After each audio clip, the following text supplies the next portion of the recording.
To the sound.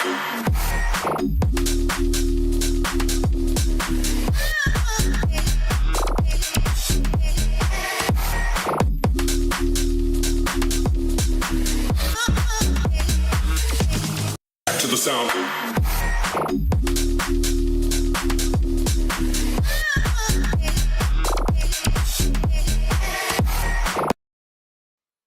All right, welcome. I believe it's Wednesday night, about 7 o'clock my time.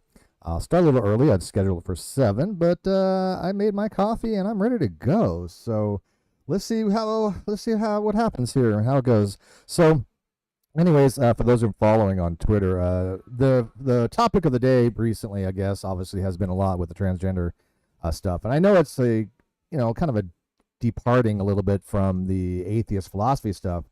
But it's again. Hopefully, it's temporary, right? I mean, I don't want to get too involved in a specific topic because I generally want to do philosophy, and I generally want to do promotion of good science and things of that nature. However, when I see injustices in the world, when I see things that are, in my opinion, morally duplicable or duplicable, no, morally duplicitous. There you go.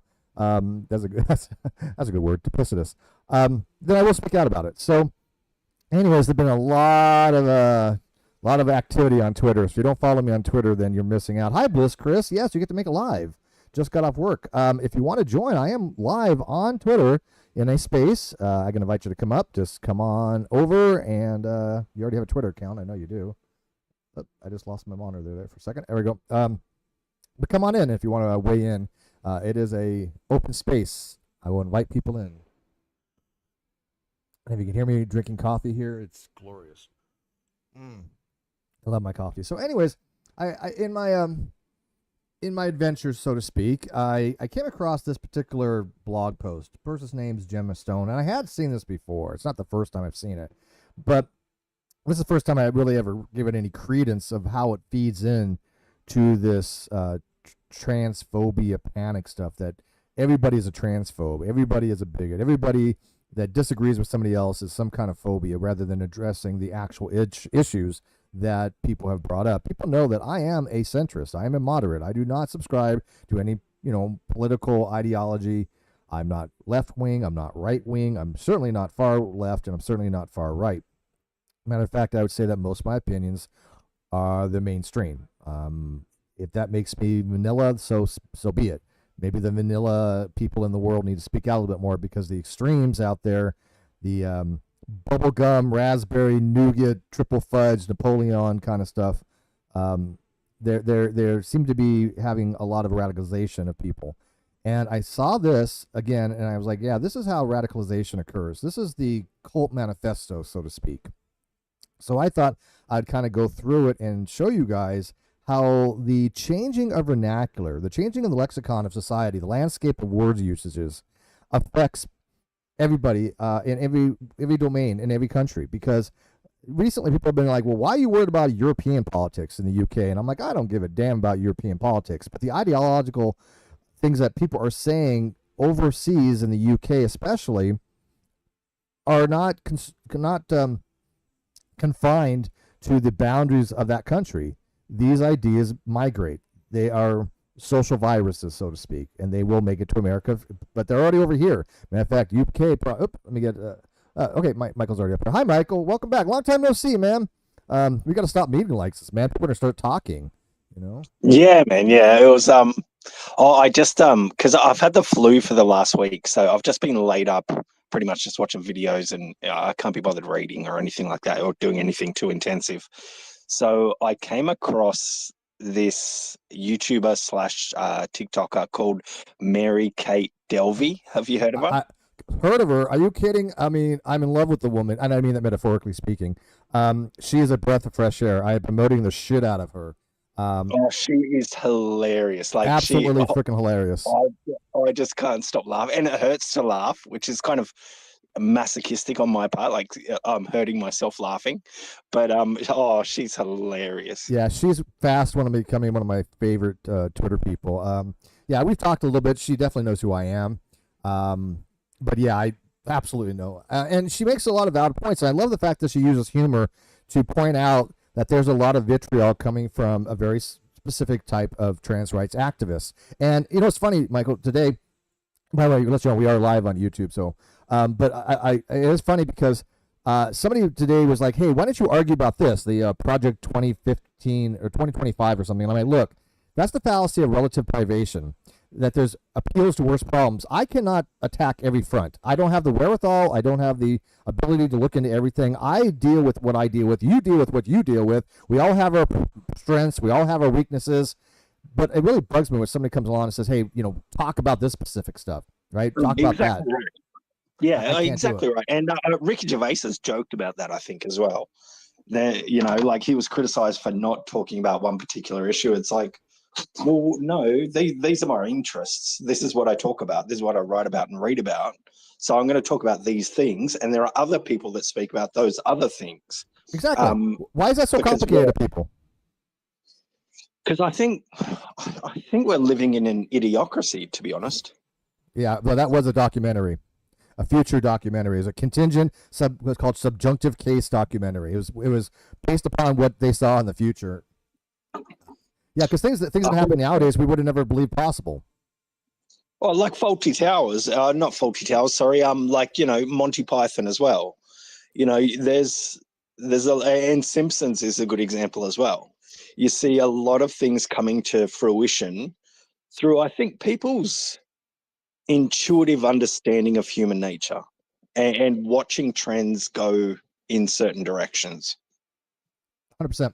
So how would we do this? Because I know you can't see my unless you're watching the video, you can't see what I have on the screen. And I do have my live chat up. I'm not paying attention who's watching. It could be 0, it could be 100. I don't care. It doesn't matter. I'm just looking right now on the Twitter because that's all I have room for. Well, I guess I could put it on my laptop, but I really don't care how many people are listening. But I will. What I'm going to do is I'll read you a term, and let's talk about those terms. I got some listeners in here. Oh, they're hiding. They're hiding listeners. That's okay. All right. So this is from Gemma Stone. This was from August 10th, 2020. A glossary of transphobia. And it starts off, I read the little preamble here. It says, what does TIM, TIF, AGP, Troon mean? I see questions like this every single time a trans Twitter tweet migrates out the relatively small bubble of discourse on transphobia happening across social media right now. It is easy to forget most people don't know what's going on while trans human rights are being systematically rolled back across the globe. But it's probably important to get everyone in the loop. So this one's for you, my sweet summer children. Just that first paragraph right there. It's talking about these trans rights being systematically rolled back, and I've asked Michael this last night and other people. I think we were talking about this. I know I was at least on Twitter. What rights are being rolled back? Because if they roll back, they're not really rights. They're either privileges or they're policies. What right has been actually just given to somebody that says, you know what, we're not going to give you that right anymore. We're going to take it back. What? Name one. I really honestly asking. I don't know. One of the problems I have with the concept of the meme trans rights are human rights. I think you need to pass out human rights from what's being labeled as trans rights. So I am of the opinion that trans people definitely deserve human rights. And there you need to unpack, well, what is a trans person? That is changing daily. But I think everyone deserves human rights, every single person. But then what's a human right? So let's look at trans rights. Should it be a human right to give a child unnecessary medication and surgical interventions where they're not necessary, where psychiatric help is needed? That's actually against human rights. In fact, it's against children's rights. That's enunciated by the UN Human Rights Council. It's actually contrary to human rights. So there is a conflict, and like look at women's private spaces. Women have a right to privacy. That's another UN, backed right that is being stomped on by the trans lobby. So is it a human right to take away other people's and to forcibly compel speech? Like, I don't believe if you're a man, I don't believe you're a woman. And I'm sorry if it's rude, but no, I just don't believe that. And so what about my human right to freedom of thought and expression? And I've asked them And those questions. I never get answers. I'm no, you I'm won't. not even being hyperbolic. I'm not like overgeneralizing. Michael has seen my tweets. He has seen me on Twitter for quite some time. He knows me a long time.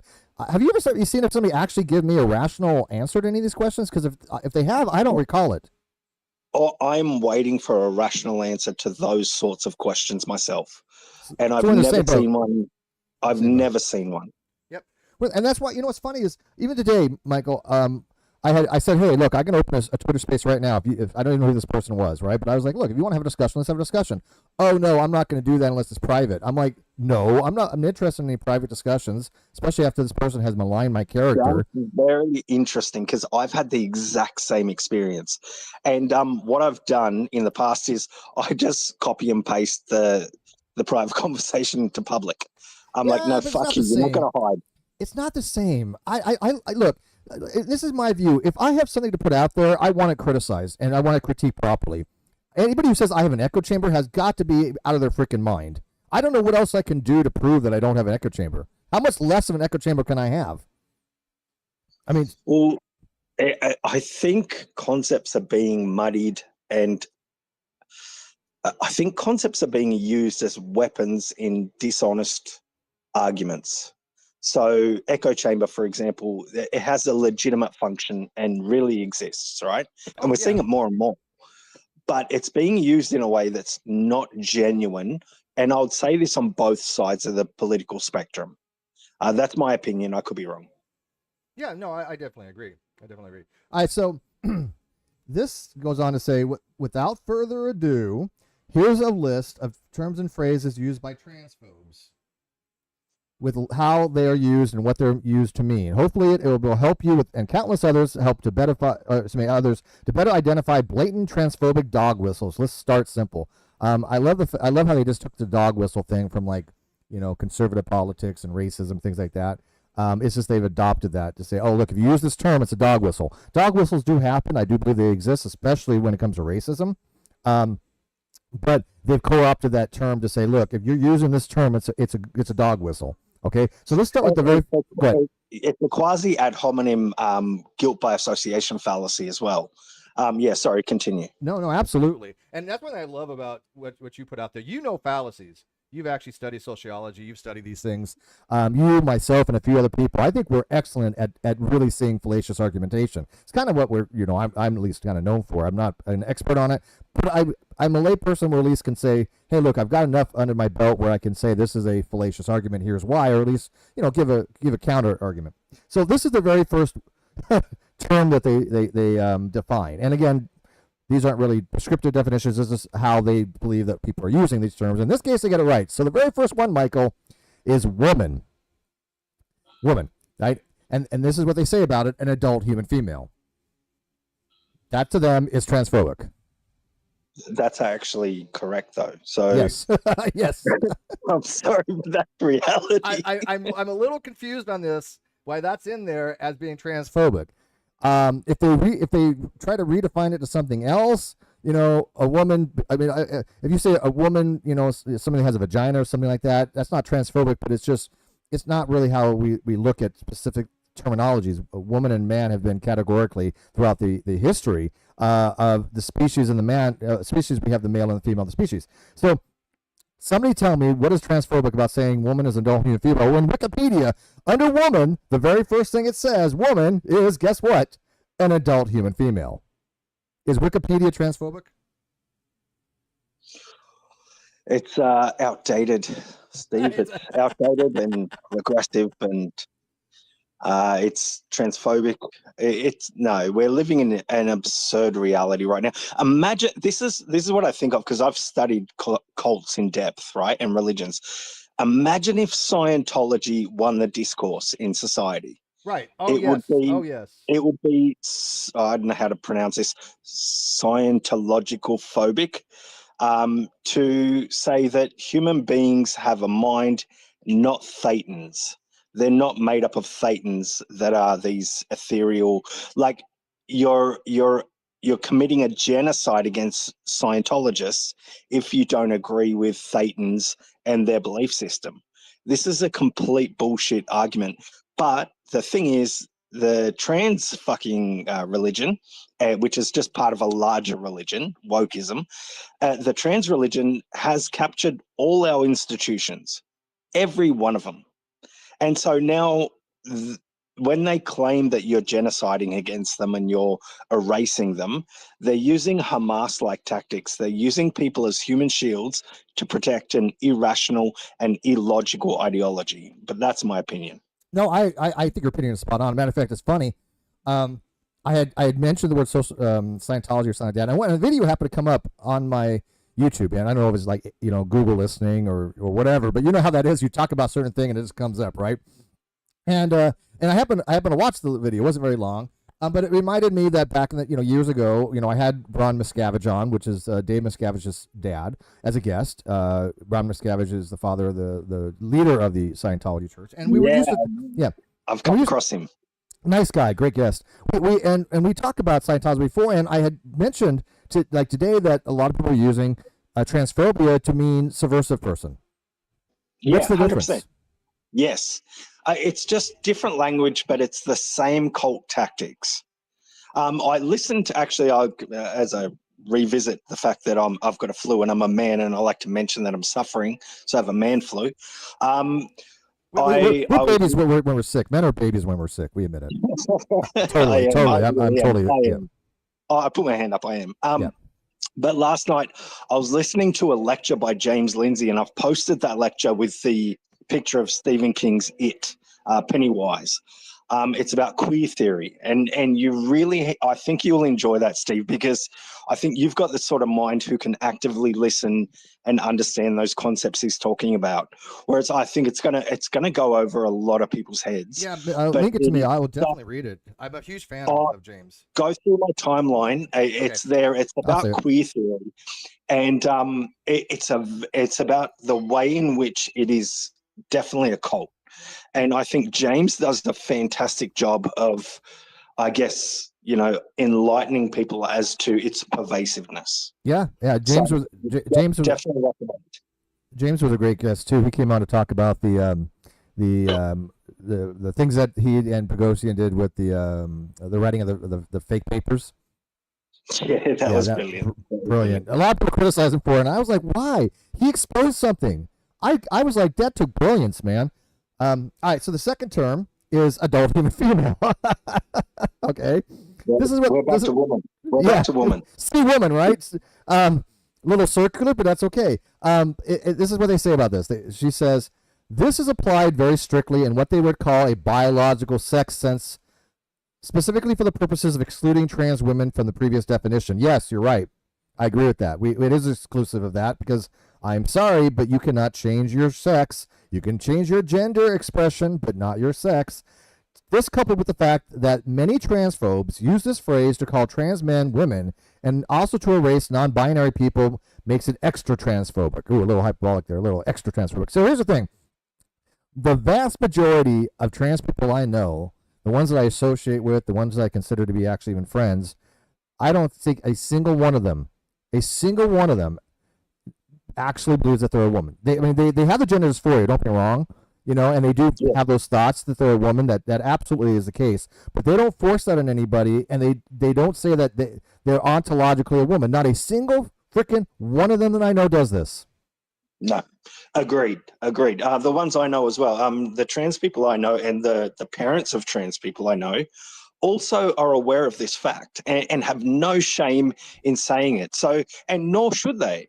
Like, it's a condition. Like, imagine the suffering of living daily and not feeling right within yourself.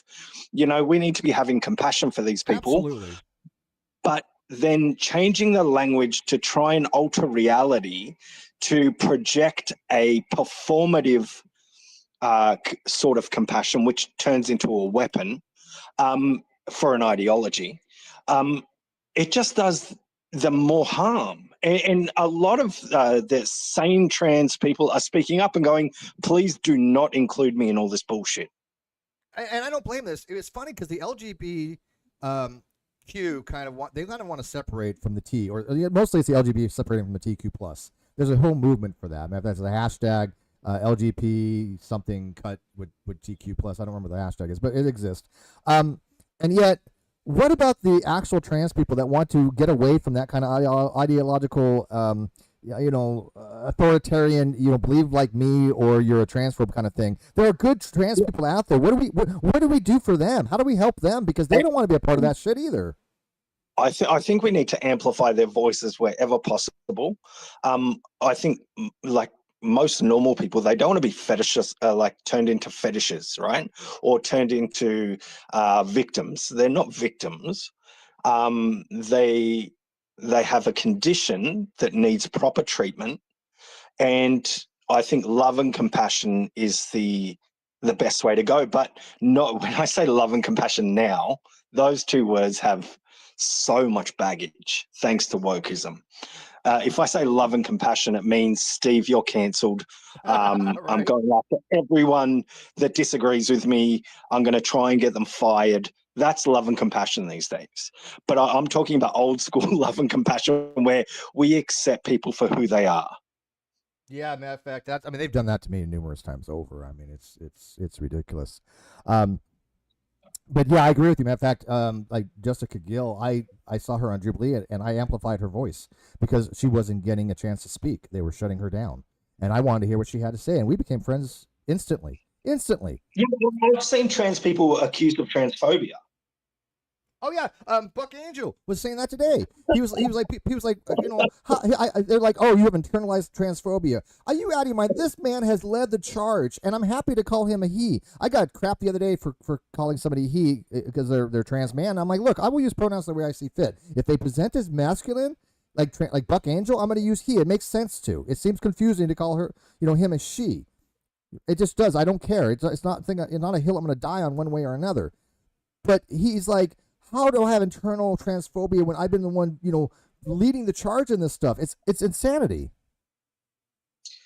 It's ideological heterodoxy is what they're upset about. Oh, let me see.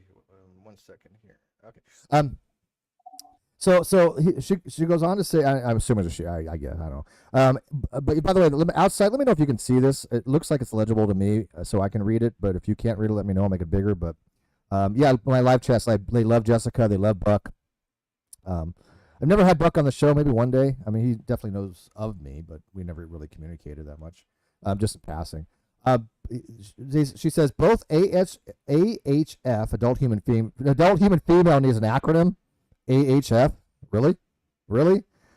Okay. And woman are not always strictly used to refer to what transphobes call, quote, biological sex. However, many bend the strict rules in order to call cis women they don't like or disagree with, quote, men, or in rare cases, to offer up basic human dignity to those trans people supporting them. This is very hit and miss and varies from phobe to phobe. So here's the thing with that, though. They're trying to say that these terms are, if anybody uses them, they're transphobic if they do not use them in the way that this specific trans person wants it to be used.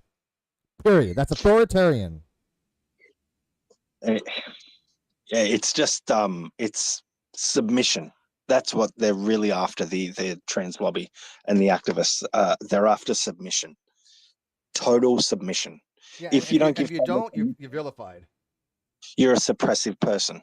Suppressive. Mm-hmm. In fact, like I said last night, if people were in the space, I didn't put it on YouTube. I do believe it all boils down to the trope, the mantra, the what are those things called that when you like you read them in the morning to make you feel better about yourself? What are those things called? You have a little book, your personal thing that you read, and just kind of affirmations. It's an affirmation. Species, but I'm an atheist. Yeah, well, you can have a spiritual affirmation as an atheist, but that's what it is. It's a trope, and I think that if that trope went away, it would solve a lot of problems. If we just went back to a normal sex versus gender, as in biological sex. But here, this person's saying that biological sex is transphobic, which is just well. absurd. Look at the case in Australia right now. Have you seen the Tickle versus Giggle case? Absolutely. I know it sounds hilarious, but I know, right? You couldn't ask for anything more comical as far as Tickle versus Giggle. Oh my god, so appropriate. It's so appropriate. But as well as being humorous, it's very serious because women's rights are being eroded by the supplementation of gender over sex. And Julia Gillard, who was our first female prime minister, is responsible for this.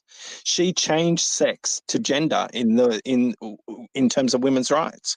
And now, like, women are fighting for their rights like they were pre-suffragette era. The era. Sorry.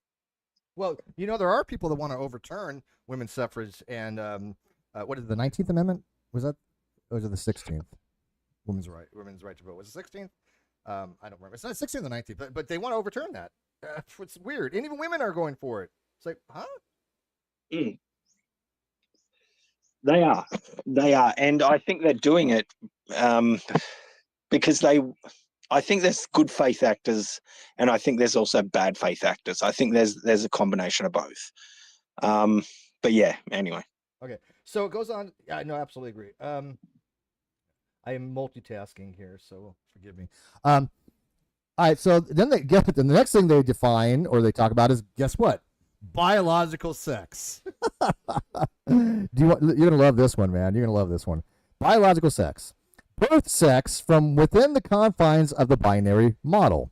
No nuance. You are either male or female, and that's final, or they will say immutable. Yes, we do. That is not transphobic. That is entry-level, first-year biology 101 that you learn in elementary school. Period. End of story. Immutable. Absolutely. I stand by that. If you ask me to think otherwise, you're asking me to think 2 + 2 = 5, and I will not be gaslit for that. I don't care what you call me. I don't care how many times you cancel me.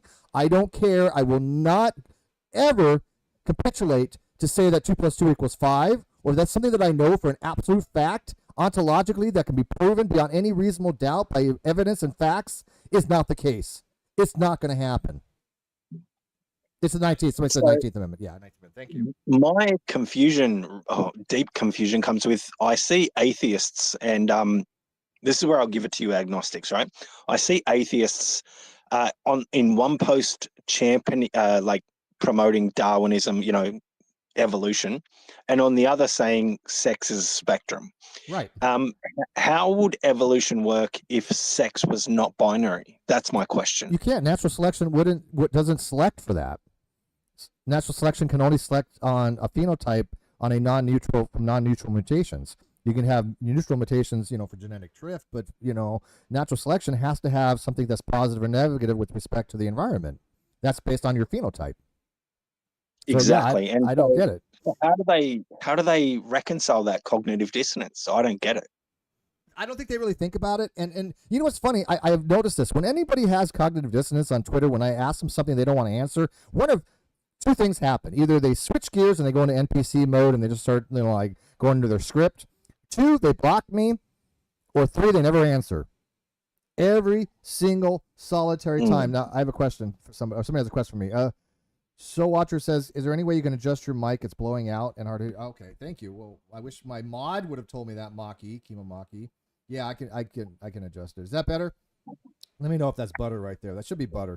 I had a little close because I got the AC on. It's really hot here, but I've also got a noise suppressor on. So let me know if this is the optimal right now.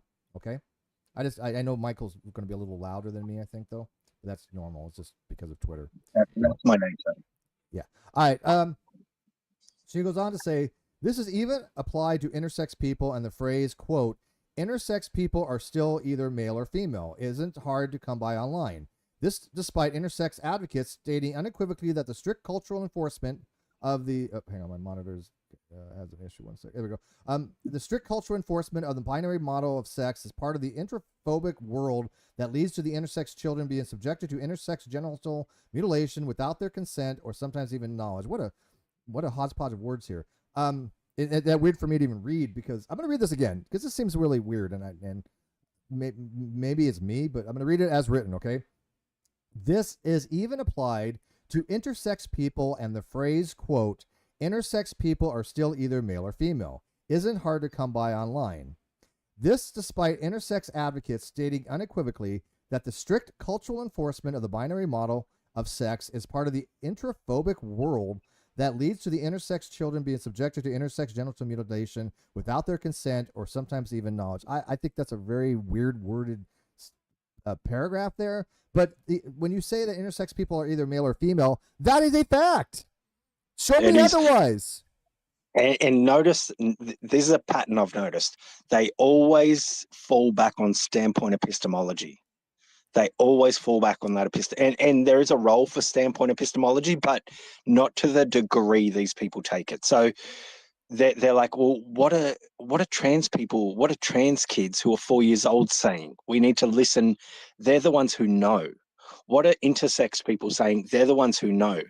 I would defer to people who actually have scientific knowledge in this area. And one person I would highly recommend people listen to and read the articles of is Colin Wright. I knew you were going to, and I knew you were going to say Colin. I knew it. I knew you would.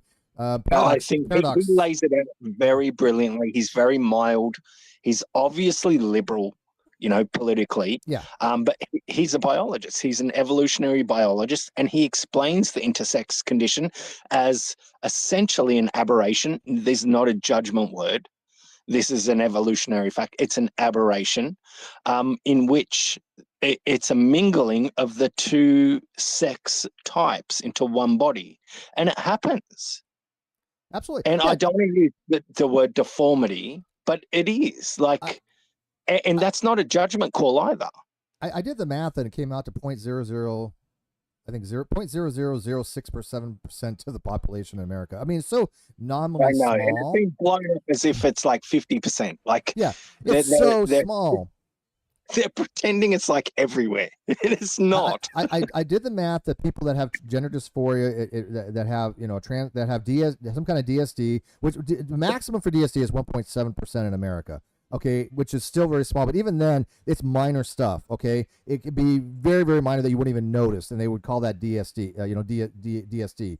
But those who have actual congenital deformities or things of that nature, then yes, they still are either male or female. Matter of fact, one of the guys on Twitter, living with YYZ, he is a male. He has Klinefelter syndrome. Klinefelter syndrome only affects males. It cannot affect females. Period. Bar none. So when we start having these weird overlaps of what we mean by a woman or man in biology, now all of a sudden, if he transitioned, he would be the first woman ever to have Klinefelter syndrome.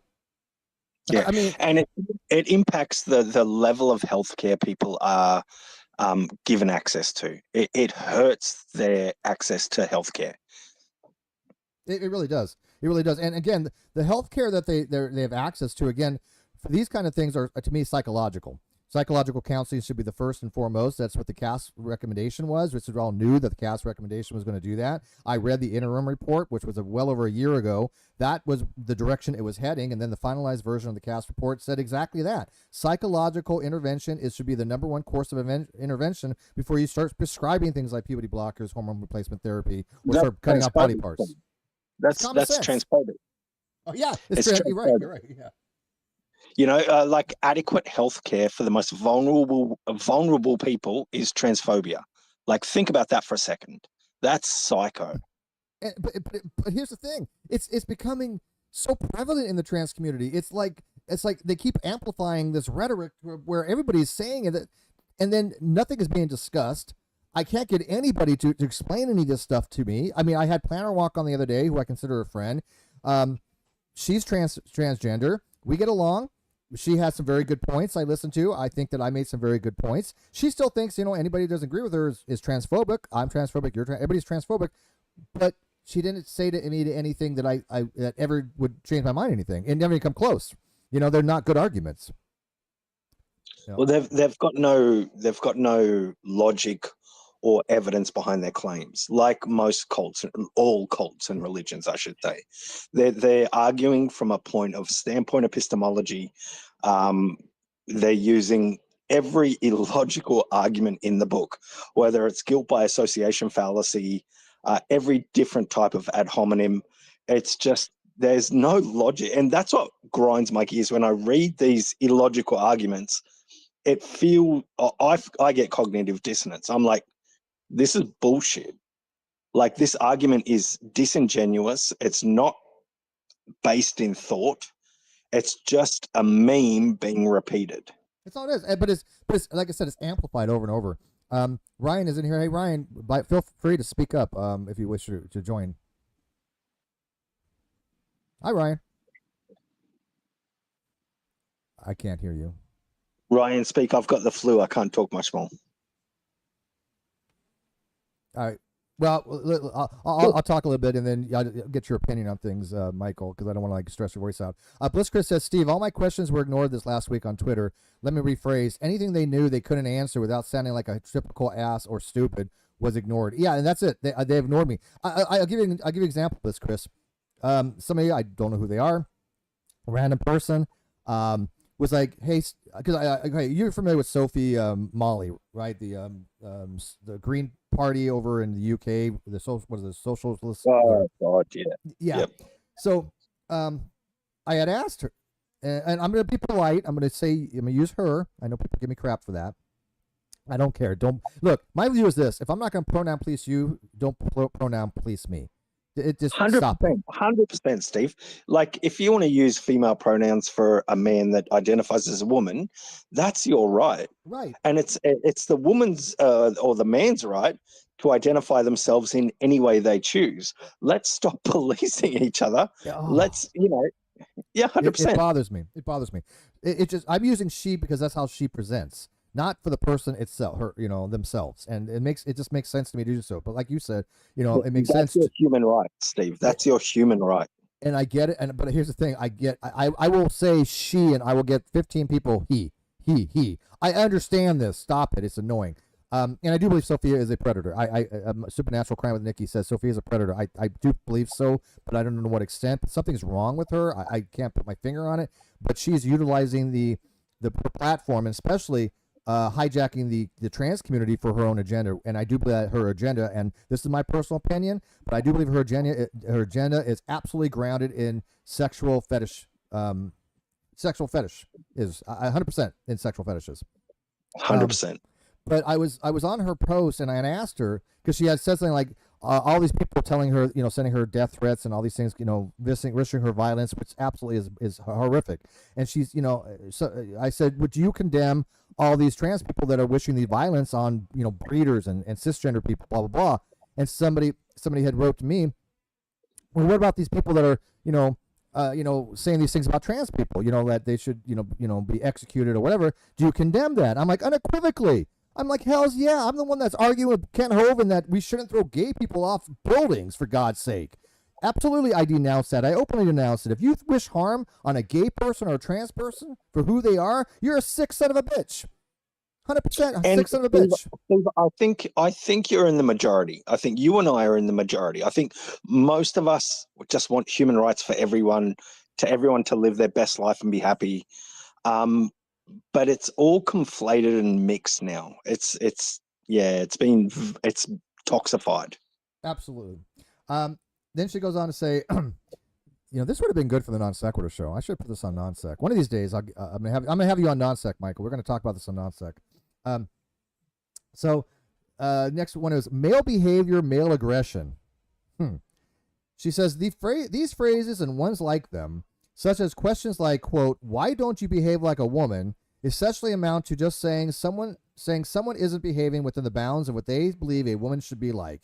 It is usually meant to target trans women with a slight dig and backdoor way of calling us men. However, they often target cis women with it too, just for exposing for what it is, misogyny. Nothing more, nothing less. Well, the problem with this is that when you look at somebody like Dylan Mulvaney, I have yet to meet a woman that says that Dylan Mulvaney's behavior is what is typical, or even remotely considered to be what any woman acts like. I've never seen a woman act like Dylan Mulvaney. I've seen gay men act like this. No, and you can act like it, no big deal. Oh, hey, somebody just told me they have a non sequitur shirt from years ago. That's gonna be a collector if you have a non sequitur T-shirt. But yeah, go ahead, Michael. Absolutely, go ahead. Yeah, absolutely. I think Dylan Mulvaney is. I think what we see with Dylan Mulvaney is someone who's quite intelligent, and has used a platform that exists now and has increased that platform to personally profit from imitating women in a derogatory manner. And that's just my opinion. Yeah, but here's the thing: women are speaking out about it and women are being called transphobic because they're speaking out against people like Dylan Mulvaney utilizing the trans community to make a platform for themselves. I do believe that Mulvaney is a gay man pretending to be a trans person. You know, I don't think that for a second that he has gender dysphoria. Not for a second. No, well, he hasn't had surgery. He hasn't had to have realignment surgery or anything. He's playing a role, and people buy into it because either I think A, they believe it because they're so heavily indoctrinated, or B, they want to not feel like a bad person and hurt marginalized people, which again comes back to this ideology uses marginalized people as human shields. I think that Bill Mulvaney had facial surgery, feminine facial surgery. I'm pretty 99% sure. I thought he had a little bit of top surgery. I could be wrong on that. He didn't. Wasted money. I don't know if he did have feminization surgery, but that's okay. You know, for a gay man to do that, you know, it still comports what a gay man might have. But yeah, it's a whole scam. So the things were like, why don't you behave like a woman? I mean, granted, there are these stereotypes, and they can be negative, and I do understand that. But most of the time when somebody says, you know, like, you don't behave like a woman, it's because there are social norms in society. Most women don't go around prancing, you know, around, you know, trying to celebrate the fact that they were able to transition. They were able to change their sex. Why would a woman do that? A woman doesn't care about changing her sex. So when somebody says like, why don't you behave like a woman? I think to like somebody Dylan Mulvaney, it's like, if you're going to be a woman or could say that you're going to be a woman, why is it that you're doing all these things that any other woman wouldn't do? A woman's not going to have this topic. A woman's not going to be talking about changing sex. That's what I don't understand. That's not a topic that somebody's going to talk about. If a trans person, you know, wants to live their life as female, most of them generally aren't going to talk about it that much. They're just going to live their lives, unless they're some kind of activist, you know. 100%. And being a woman is a biological fact, not a feeling. I'm sorry, that's just fact. But they're telling me that's not, you know, I've had people today, that's not a fact. The hell it's not. Siggy Sigwald, $10. Hey, Siggy, good to see you, man. He says, it's always great to hear people talking about things they don't understand, trying to extrapolate their own irrelevant personal experiences into universal laws. Well, I think we do understand it. And matter of fact, Michael actually has legitimate degrees in this particular topic. He's a very well-educated individual. I've always had respect for him. We haven't always got 100% along, but I really have respected the man. So, you know, here's the thing, Siggy. As you know, Siggy, my hangouts are open. I'm literally on Twitter right now where people can come in and talk about this. And if I'm wrong on anything, if Michael's wrong on anything, let us know. I'm sure Mike will be happy for that. I would love to hear them. I would love to. I think you and I sitting chatting in what we might call an echo chamber. Let's go back to that. Yeah, it's just us too. I would much rather be me, you, and 50 otother people who disagree with us. Let's do it, man. I'm thrilled to do that. Yeah, somebody says, well, you just want to go on a pan, you know, like things like this where you can have your cronies dogpile me. I'm like, I'm sorry, but I have no cronies, and Michael's not an attack dog. We don't see 60 people in here. He also says, even I can't explain it without being a trans person. So wait a minute, Siggy. So wait a minute, we can't speak on behalf of women, but you can speak on behalf of trans people, even though you're not trans. Do you not see a little hypocrisy there? Bliss Chris points this hypocrisy out, Siggy. I want you to think about this, Siggy, because you're being hypocritical. She says, Siggy, yep, it's frustrating as a woman to see a biological man telling me what it's like to be a woman. Good call, Bliss. Siggy, do you understand the hypocrisy there? You're literally saying it's always great to hear people talking about things they don't understand, which we do, and that our opinions mean nothing because we're not in the LGBT plus community. So what? I'm not in the Steve, conservative community. I'll speak out against the community, the conservative stuff that I don't agree with. Steve, I don't like. I'm 46 now, so I'm not sexual in any way. So. And I've got no interest in that. So does that make me asexual, like aromantic? Am I now part of that community where I have the standpoint epistemology where I can say, yeah, I'm part of that community now. So my voice has weight. Straw man. Yeah. Sorry. I know it is, but it works with them. Yeah. It works with them. Siggy says nice straw man there. Matter of fact. But yeah, no. I think you know. Look. If they're going to include every single sexual thing, including asexual, then yeah, you're part of that community. But here's the thing: everybody's part of that community in some way. If I look at a man and say, "Damn, that dude is chiseled as shit," if I look at somebody like queer, that's yeah, queer. Yeah, it's queer. I'm having hetero sexual what was it called? Homoerotic. I'm having homoeroticism by looking at a guy going, damn, that dude is packed, you know. I mean, whatever. And that makes your opinions more real. By virtue of that fact alone, again, standpoint epistemology, right? So it's just ridiculous. It's honestly like I don't know. I'm lost for words. It's frustrating. And Bliss Chris, come in here. You said you would. Matter of fact, we were supposed to have some a discussion the other, some quality time, and so come on in here, Bliss Chris. Okay, so let's move to the next one. This one's a good one. Misogyny. I love this one. Yeah, you're gonna love this one. Are you watching the video, by the way? You're not, aren't you? I'm not watching the video. I'm on Twitter, bro. Okay. Sorry. Yeah, she says. Sorry to dead name. Yeah, no, I can't call it X, man. I can't. I just can't. So they say this is a tricky one because transphobes absolutely do. Hang on, my monitor keeps cutting out. I got a bad connection. Because transphobes automatically do often call things that are what most people would consider misogyny.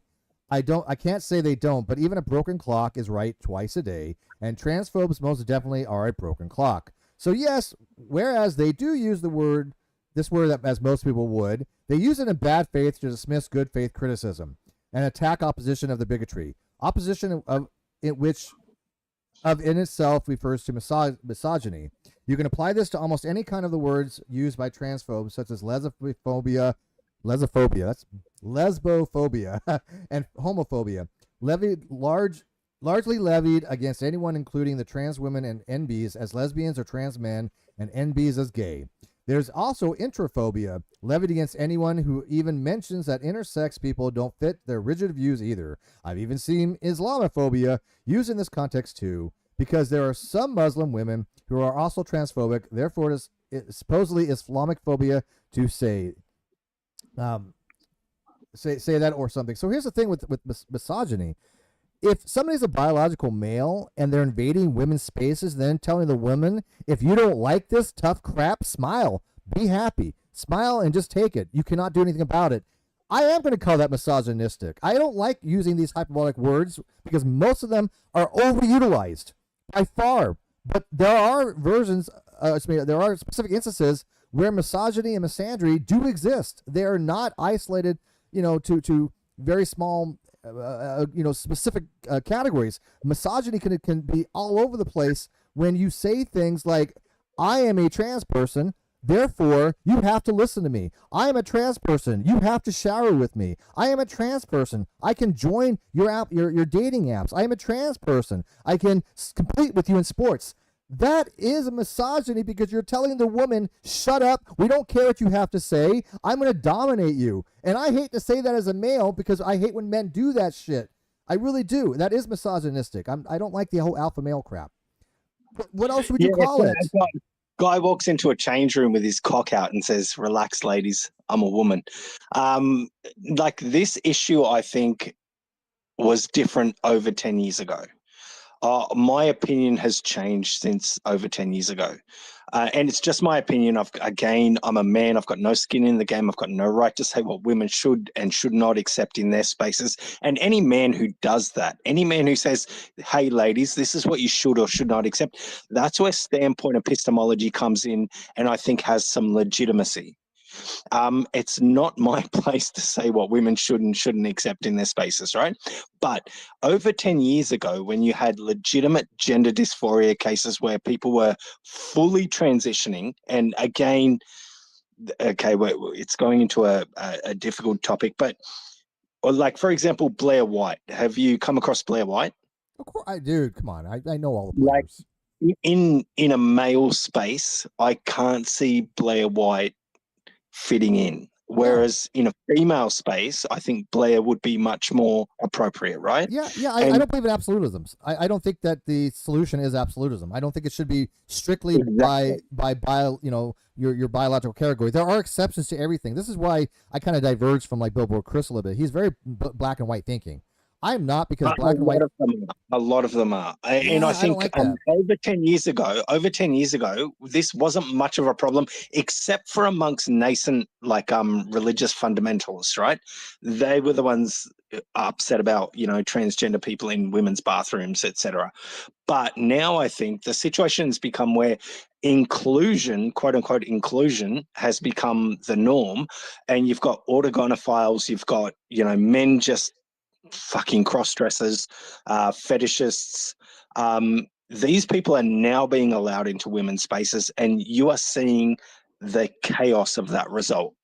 Yeah, but they found a loophole. But as can any woman explain to me why they would want an AGP man in their spaces? Why? What? Give me a actual argument. I might accept it if given reasonable argumentation, but nobody's given me not even something to even address. I haven't seen an argument for this. If it exists, there might be out there, but I don't know what the argument for this is. Why you would allow an AGP man? Except some people say, well, AGP doesn't exist. That just hand waves away the problem, Yeah, Scientology doesn't exist. But and none of your critics today have wanted to come on and chat. Like, let's take that as a litmus test for this whole situation, right? They don't want to engage because they can't engage. They've got no fucking argument. Siggy says, for $10 super chat, thank you, Siggy. He says, you are arguing it from the position that trans women aren't women, because they're not. That's just fact. That's why you call it misogyny. You have to deny transness, which is transphobic. No. Siggy, let me make this very, very, very, very, very, very, very clear. So pay attention, Siggy. I want you to really hear this. Trans people exist. Trans people, generally, when you talk about trans people, it's somebody who has gender dysphoria that either believes that they're the opposite sex or feels like they're the opposite sex to the point where it causes them discomfort, causes them an ineffective way of living their lives, where they have some kind of what's the term? Man, I'm drawing a blank. It starts with a D. Somebody help me. But anyways, they're having some kind of problem in their lives where they believe that they're living as a female, or they are a female, and that they know that they're biological, or they believe they're a female. But that doesn't mean that they don't exist. They definitely exist. I definitely believe that transness exists. I do believe that there are people that believe they are female, or at least have that feeling that they're female. Gender dysphoria has probably some kind of gradient to it. So they exist. Trans people exist, but that's not who we're talking about. That's not generally who I talk about. Matter of fact, 99% of the time, I'm not talking about trans people like that.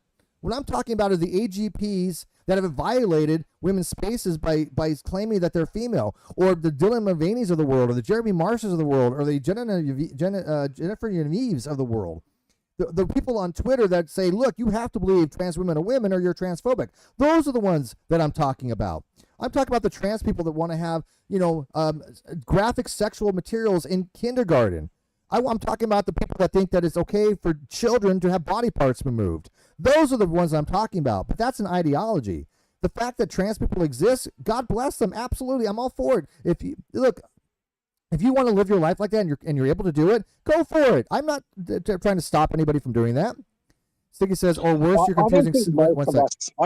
I don't think I could be wrong. Like, I've got no basis for this opinion, but I don't think 90% of the people who are fighting against this ideology think I think most of us agree with you, Steve. I think most of us just want people to be happier. Yes. And not judge people. And like, most of us would cook for a trans person, if a trans person broke down by the side of the road, we would help them out. It's just it's just become I this I totally would hang out. insane. I would look. Here's and I'll It read depends on Siggy's. the person, right? It depends on their personality, like Absolutely. an individual personality. Like if someone cracks you up and makes you laugh or makes you think, you're like, oh, I'm attracted to that person. I want to be around that person.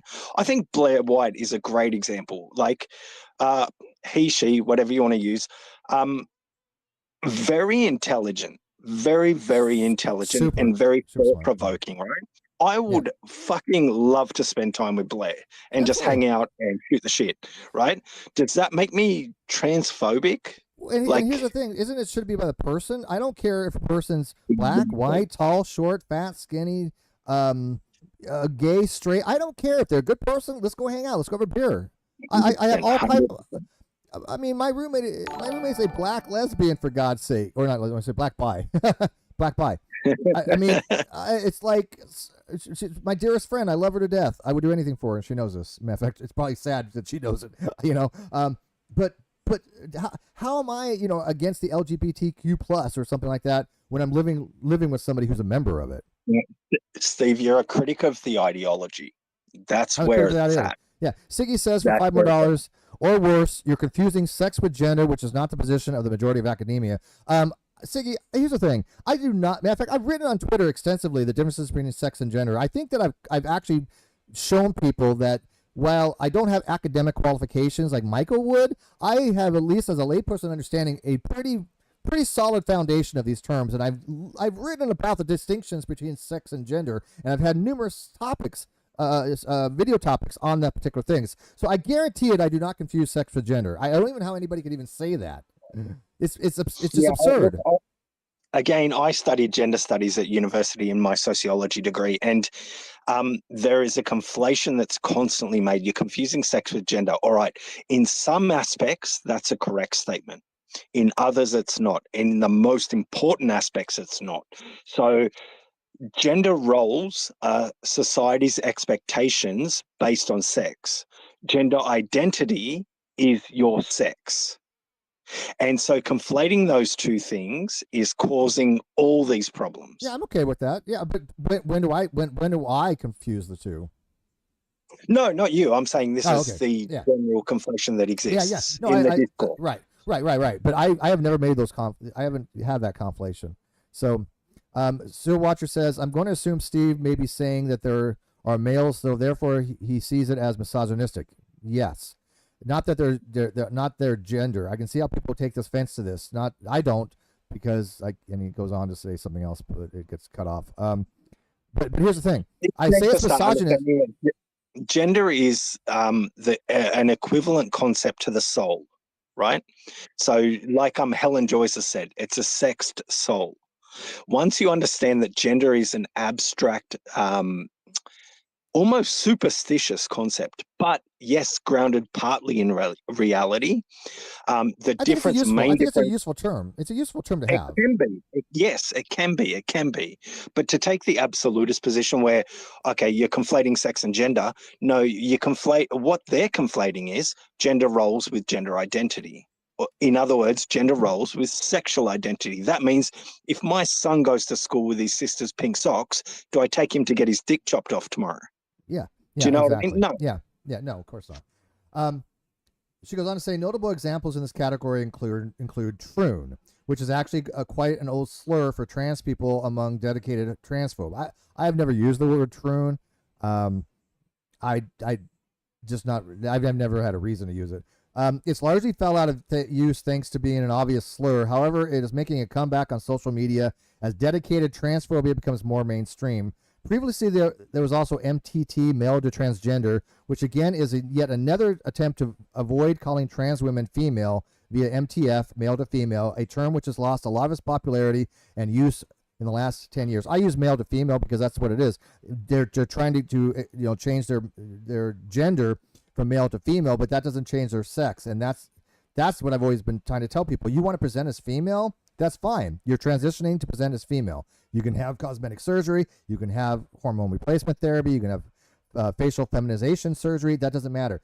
That doesn't make you a woman, and that's where the problem is. That's the core of the power problem. Is when the trans community started saying we are women. That has made us women. No, there's going to be pushback on that. I've just created a new fallacy, right? And I don't know if I've created it. It came out of my head, so I imagine I've Go created. for it. Maybe I've Yeah, not. I got Uh, two I coined under my belt too. I call it the phobe fallacy. So essentially, I'll read it.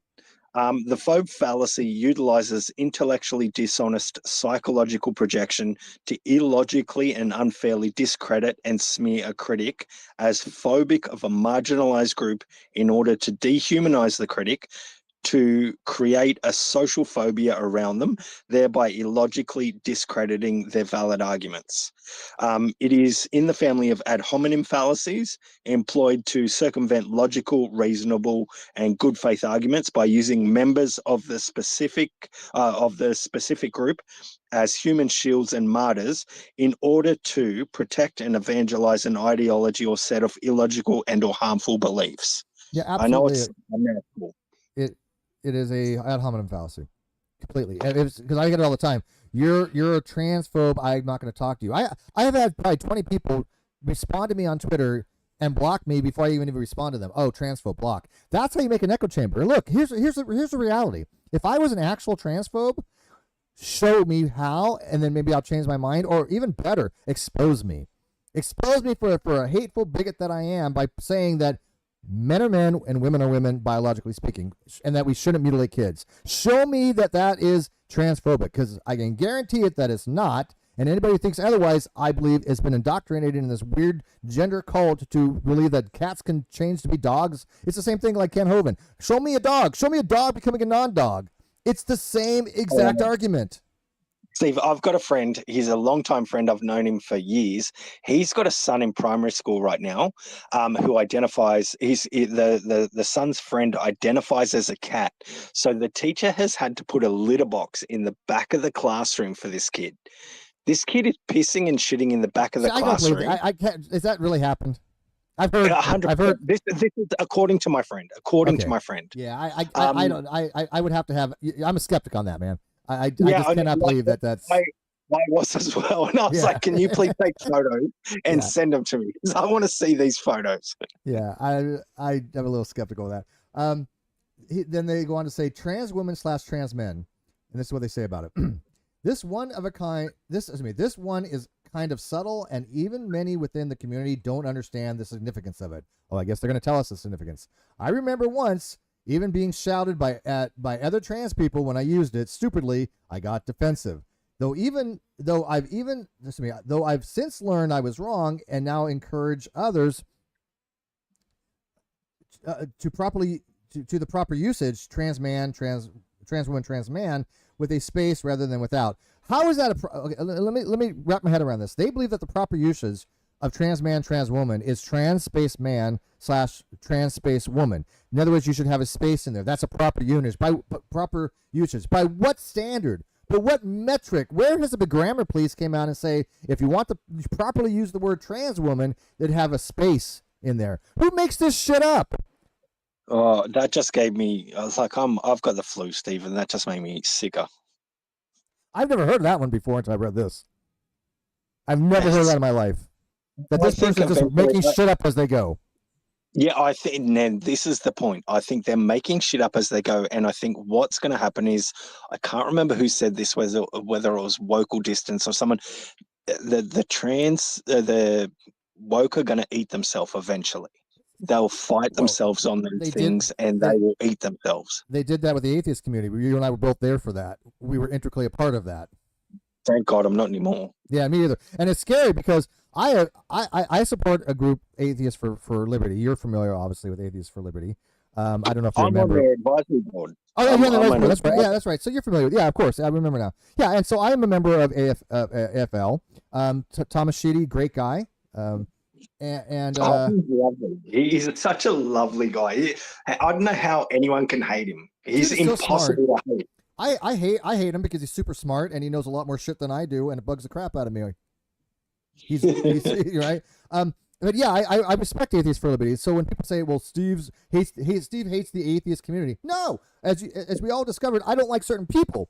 Okay, it's about the ideologies, and even then, I am pro ideologically for atheism, that there's no God. We won't get into the discussion, but if people go out and promote there's no God. I'm okay with this. I support the Satanic Temple. People know this. I'm not a member or anything, but I support what they do. I think it's important what they do. Well, it's about freedom of religion, right? And if religion is whatever the fuck you define it as. So, yeah, no, 100% agree. Human rights, for me, my northern stars are always two things: human rights and rationalism. The rest is I love both. peripheral. That's what I'm saying. I don't know what trans rights people are talking about, and then I can't get anybody to have a conversation with that's willing to explain it because I don't think they can. I don't think they can have an argument that makes sense, and I don't think they want to embarrass themselves. 100, yep, agree. So April says that something she wrote here. I saw something I wanted to point it out. One sec. Oh yeah. And so April says, I keep trying to. He doesn't understand that he's needlessly hurtful to an entire group of people based on a few bad actors. Okay. So here's the thing. How do we call out the bad actors?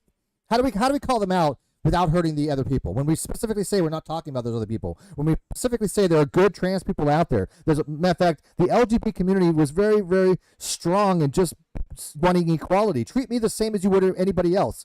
They didn't want any special privileges. They didn't want any special treatment. They wanted to be treated like anybody else. And then they got that. Thank God they got that, because I'm all for that.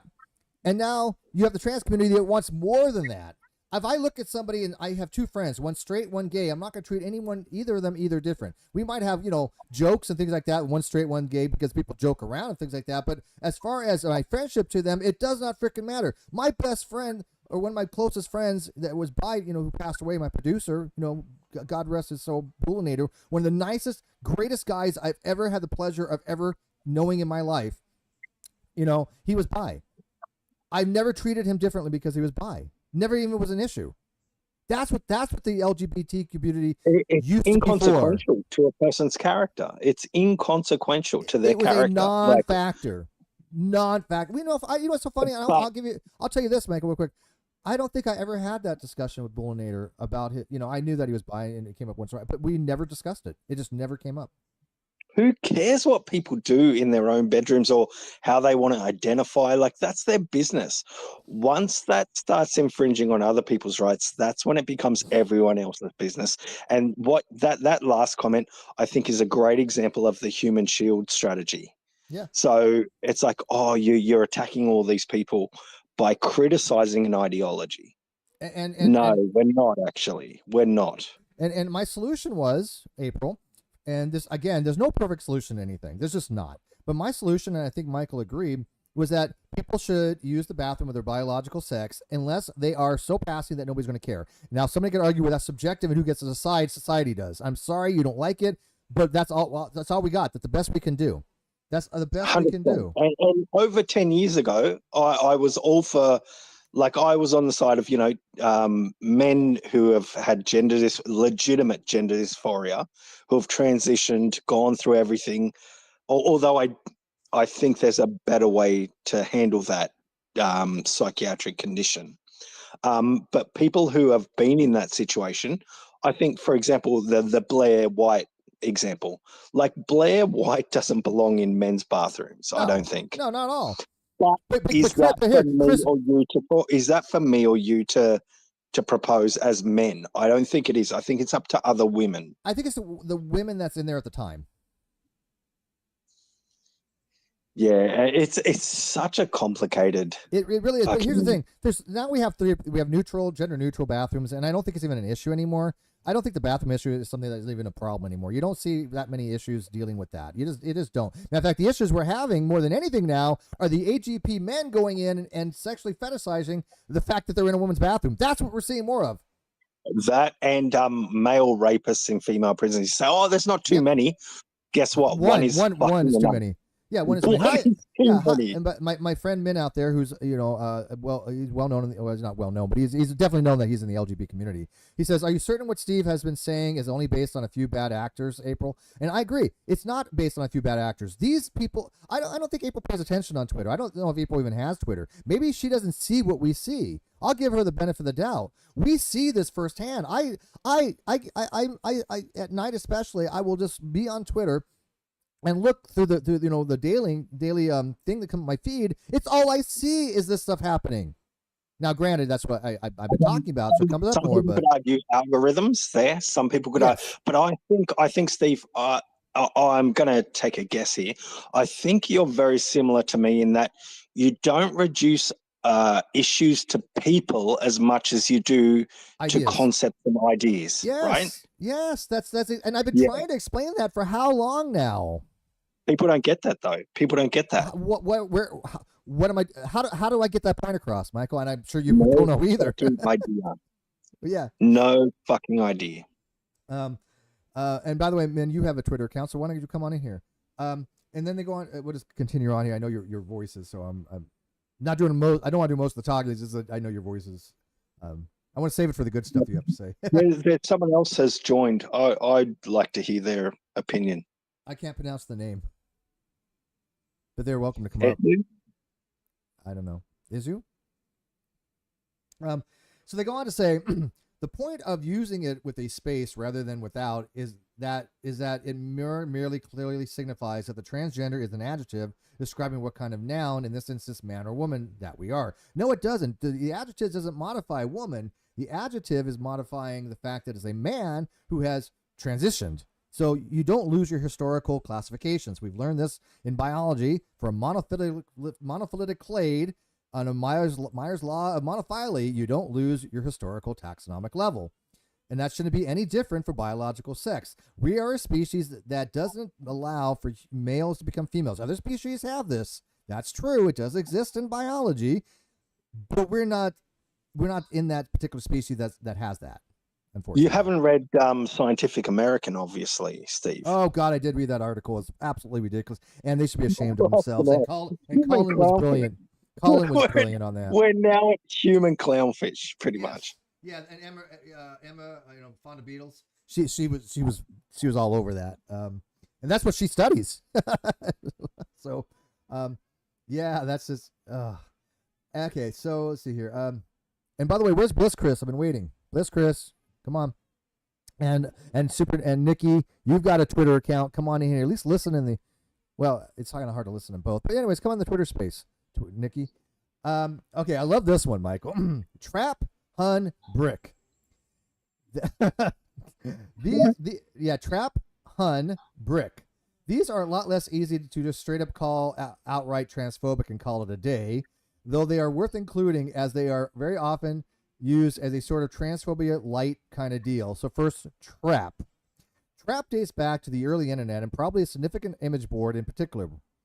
The first time I ever heard it being used was in reference to a trans sex worker who was affectionately referred to as a trap.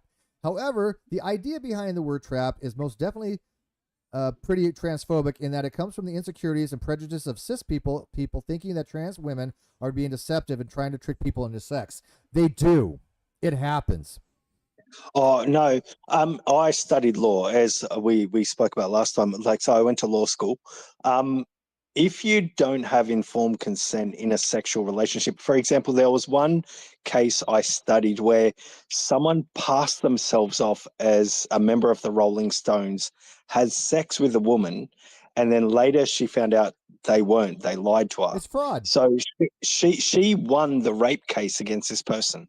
So how is that different to someone passing themselves off as the opposite sex and then having sex with someone, and someone later finds out they're not that sex, or during finds out they're not that sex? That's rape. Absolutely. It's inconceivable to think that you're not giving if you don't have informed consent, then yes, it's misleading people. Like if example, if somebody has HIV positive and you lie about it, that's a crime. That's a crime. Yeah, that's a bit of I think that's a false equivalency, Steve, because I think there's an added element of infection there. I agree. So, no, I don't think it's a false equivalency. I just think it still goes back to consent. If I want to stick to somebody with HIV, I want to, I've been tested. I every blood work, HIV negative, and I swear to God, I'm thankful every day that I am negative because we've all had our histories, right? And if thou protest too much, Steve. What's that? I said thou protest too much. Well, Fucking joking. you want to sleep with me? Are you asking for consent? But Particularly. but here's the thing: if I slept with somebody with HIV, I would be mortified. No, I I would, get that, but I think a better analogy is the Rolling Stones case. good. Yeah, I agree Like with you. Yeah, you thought you were sleeping with someone who was not what you thought and who they advertise themselves to be. yeah. But the minute we accept as a society trans women are women, that Goes that away. is blown out of the Yeah, water. It's yeah. done. It goes away. And there are people. There are actual people on Twitter that are very proud of being traps. They go out of their way saying, "Hey, I convinced another straight guy to have sex with me," or yeah, I was out with a straight guy and he didn't know until afterwards. It's like, really? They're proud of this. And Mm. April says, even Steven isn't offending me. I just think his ideas are stupid and I'm trying to correct them. I'm not doing a great job, April. But here's the thing: how do I have an echo chamber when I have people all the time saying, "Okay, your ideas are stupid," blah blah. That's not an echo chamber. You're allowed to criticize. Just do it politely and fair, and justly. Ask Just April to don't get come on personal. the Twitter live chat. We'll chat. I'm happy to chat. I'm not an hateful person. I want to hear ideas that conflict with mine. Yeah. Soul Watcher says, Sarah, Soul Watcher Paranormal, who's been around a long time because they have a non sequitur show T-shirt, says, "I'm a trans guy, so I don't have that same issue. I've had issues going into women's bathrooms before I even started transition. That is a problem for a cis woman that doesn't fit cultural norms. Yeah, it is, and I understand that absolutely. But wait, so you're a trans guy but use the women's bathroom? If you're a trans man, wouldn't you use the man's bathroom if you're passable most of the time? I mean, I guess that, I see. Yeah, so he's saying that as a trans male, if he uses the women's bathroom, it would be odd. It would be probably because he's very passing as a male, so it would look like a male going in there. And yes, in that case, use the male. A Buck Angel should use the male bathroom. Oh, yeah, agreed. Yeah, Look, I say agreed, but it I cannot don't be know. absolute. It cannot be absolute. I don't think I've arrived at a very strong position on this, the bathroom issue. I, I think I'm still, I it, need more information. I think it boils down to go with where it makes sense to go. And if you're Mm. using the bathroom just to get off, like some of the AGP do, Oh, that that's should be fine. spoken out of. But here's the thing: we speak out of it, speak out against it, and people get on our shit. But I don't see many of the trans community speaking out against it. Besides That's people exactly what it yes, is. yeah, especially Jessica Gill speaks out against it. But other than that, not many else. Hey, is that silenced? Yep, that is silence. What up, Hello. buddy? Yeah, hey, Finally. Thank yeah, you God someone else is here. Okay, right? I'm gonna listen for a bit. Yeah, listen on. So silence. What do you got to say? I've got to make a cup of coffee real quick, but I'm just gonna let you go, and then I'll play catch up. Okay? I mean, like you were saying, you're exactly right. No trans people speak out against this, and that's one thing that absolutely infuriates me whenever I have to argue this with someone. It was like I was recently in an argument over X having to do with the idea of respecting pronouns. Now, the stance that I take is I'll respect your pronouns if you haven't committed any inhumane crimes and you're a good person. But that's not the case with a lot of these trans rights activists. Instead, they would rather me respectfully use the pronouns of a murderer, and that doesn't work. They would respectfully have me use pronouns of a groomer, and that doesn't work with me. But if as long as they're trans, you have to use their pronouns. That's the rules that they often argue, and it's sickening to me. Why should I respect someone that's committed an inhumane crime? Same thing goes for the other way. Why would I respect anybody of any nationality, race, gender, whatever, if they had committed a crime in which someone was either mortally wounded or offed? That person effectively is not a good person to be around. However, any of my trans friends, yeah, okay, you're a Yeah. good person. You're a decent person. I'd have no problem using your pronouns. So where are those trans people that are speaking out? I think they're awfully quiet in the background. It's a shame because I think that their voices would be more powerful. That's why I amplified Jessica's voice because I Yeah. thought she had a lot to say and um, she was being silenced, or at least not listened to as somebody who is a rational trans person who's just an awesome person. And Right. so I don't know how anybody can level being transphobic when you're treating, somebody who wants to be treated like anybody else. So I'm going to treat a trans person like they would anybody else. And that if that has criticism, that means that they're being treated like anybody else. If I criticize, for example, if Jessica says something I didn't agree with, I'm going to say I don't agree with you, and let me show you why. I'm going to treat them like I would anybody else. I'm not going to walk on eggshells thinking if I say something that might offend her.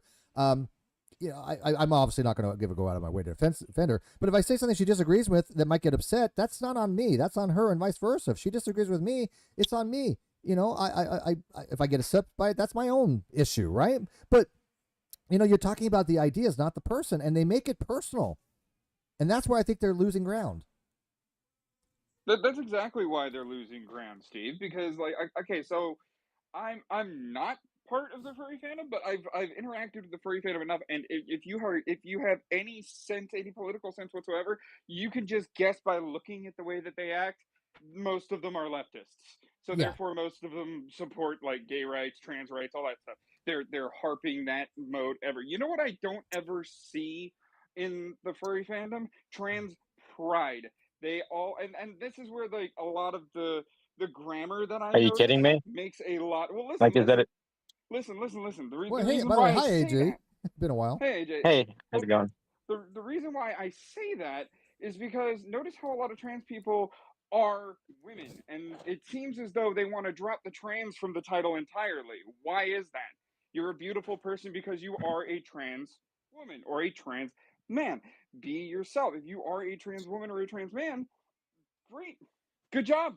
Oh, You okay, can we talk about this? Because I yeah. think this gets I'd at the like to heart of the know. issue. Yeah, this too. But was we supposed to have a conversation not too long ago, AJ? Like yesterday or something? Um, I asked you yesterday if you wanted to come on Yeah, and I my couldn't do Discord it. and talk about this. Yeah, I and I don't know if you meant like a long time ago or no, it was like yesterday or something. yeah. Yeah. I mean, Because I missed. I just thought this. You did a. I don't know what you call this, open space or whatever. It was already over when I got on Twitter. So, yeah.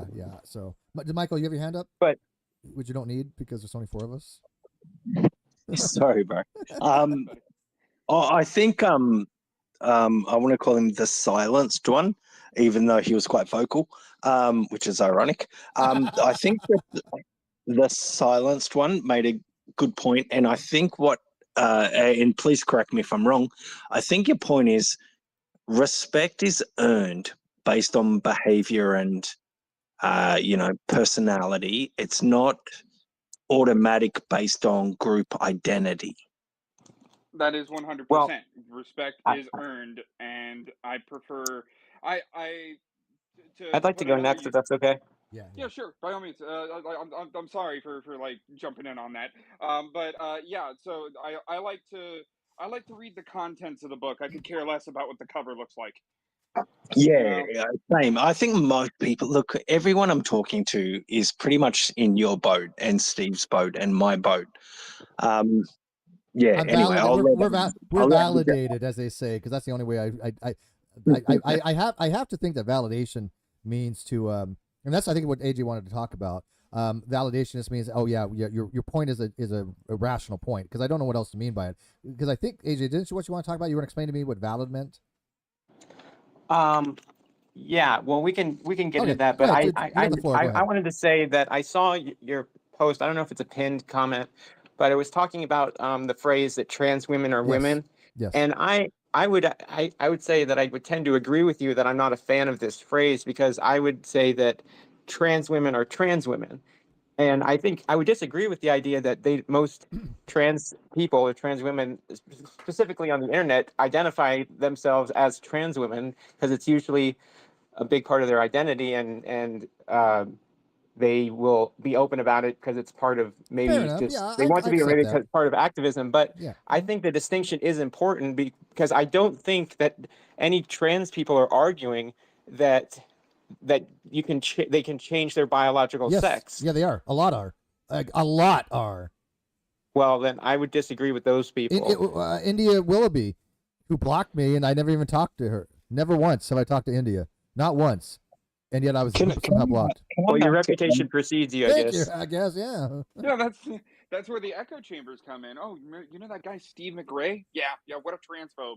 Oh my God, But like anybody comes that's talk where to the me echo realizes chambers that come I'm in. not. I mean, I think that Right. Planner Walk, kind of said, yeah, maybe you are, and I'm like, okay, you know what? Here's the thing. You're welcome to have that opinion, but Planner Walk never explained why. What is it? The mere Well, fact that you don't agree with that aphorism of that trans women are women, you're automatically transphobe. That's a cut and dry thing. Page 1 from them. Well, I feel like even if you're not a transphobe, if you retweet stuff from transphobes, I think that that doesn't that's make at any least the sense. impression that I Now, get. here's the reason why there's a flawed way of looking at Twitter. Twitter is a microblogging site, and there are certain things that people say that you may or not agree with. I don't care about the source. Now, I will admit that there are certain people that I probably would never retweet no matter what they say. When it comes to like white supremacist, even if they said 1 + 1 = 2, I'm just gonna ignore the shit out of them. Okay. That doesn't mean I don't agree with them that 1 + 1 = 2. It just means I'm never going to ever retweet somebody like that. But there's a lot of people out there. They just Matt Walsh is a transphobe. Well, I don't give a shit what you think. If he says something that I agree with, I'm going to retweet it. Even if somebody completely opposite of me, I've retweeted all sides. I have right, I have left. So if you retweet somebody, that doesn't mean that you're supporting the person. It just means that somebody had something that was said that you happen to want to reamplify. That's it, for whatever reason. Well, that can be bad enough if what they said is outright like dead naming people or just intentionally misgendering people. Well, again, I don't hear. We've already kind of discussed that before. My view on misgendering is that if somebody does actually believe that they are the opposite sex and they're weaponizing that on Twitter, then I think that people have no moral obligation, and they could call them by their biological sex. That's what J.K. Rowling does. That doesn't make her transphobic. That just means she's using. Oh my God! I'm sorry, I don't want to interrupt you. But you think J.K. Rowling isn't a transphobe? No, I do not. No, I don't. Okay, no. I know you're not going to want to hear this, but you're equating sex and gender with what you just said. How? But you did though, because you used gender in one sentence, and the next sentence you were talking about sex. So I mean, what if gendering is correctly sexing?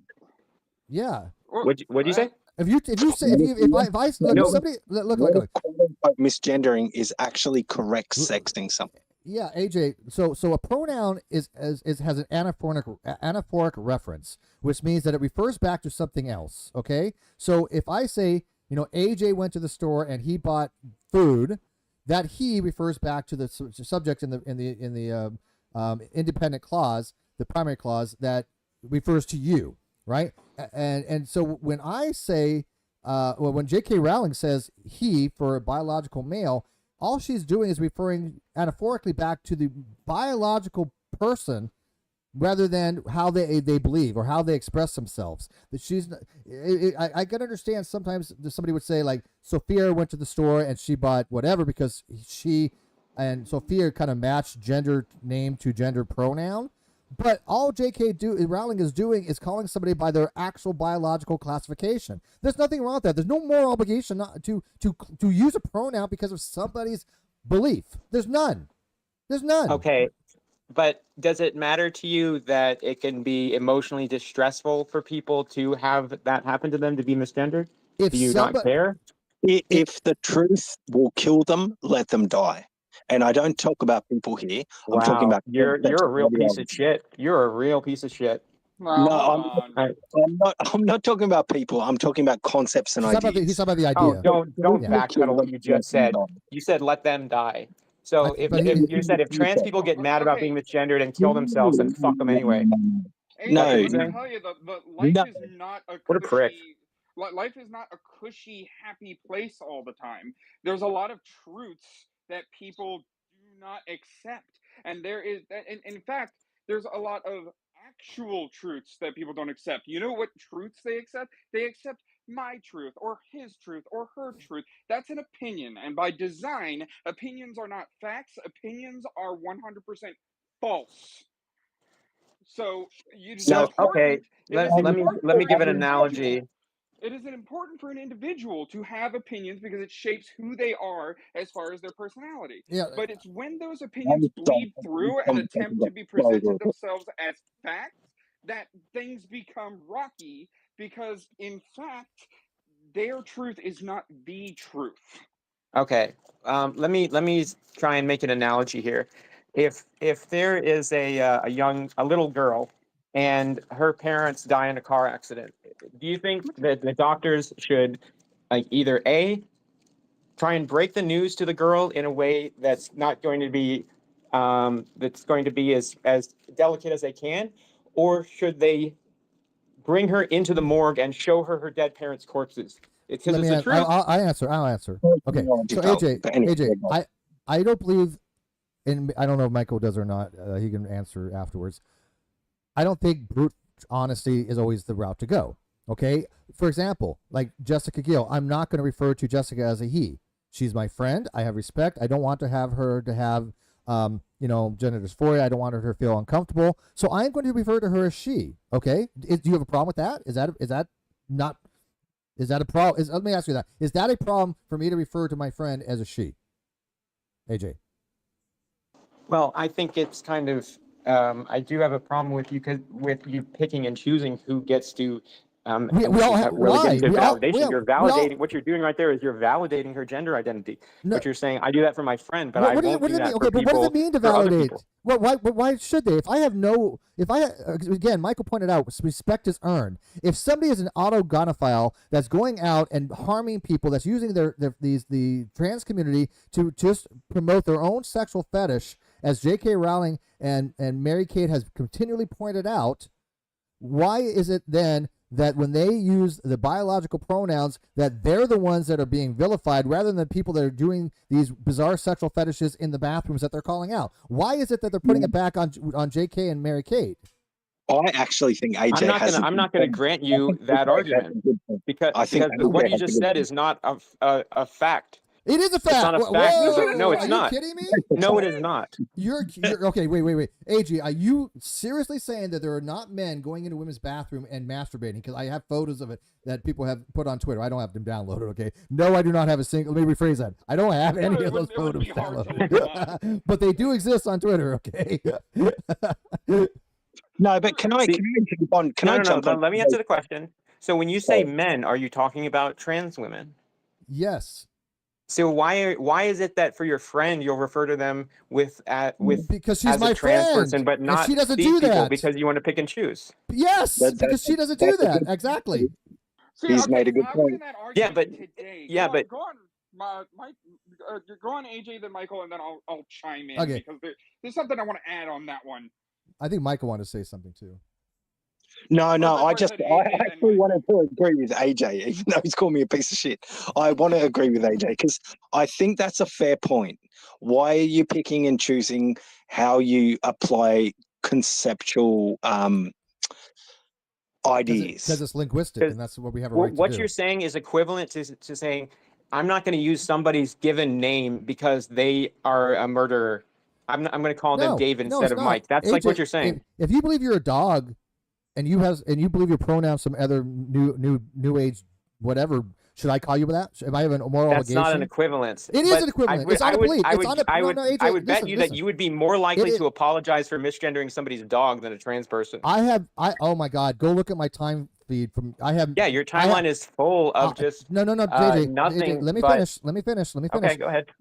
I have apologized for misgendering people more than you could possibly realize on my Twitter. Go back and look, and you can see me apologizing when it's an honest mistake, and I'm talking to somebody that I'm not really familiar with. I will use their preferred pronouns. I don't care.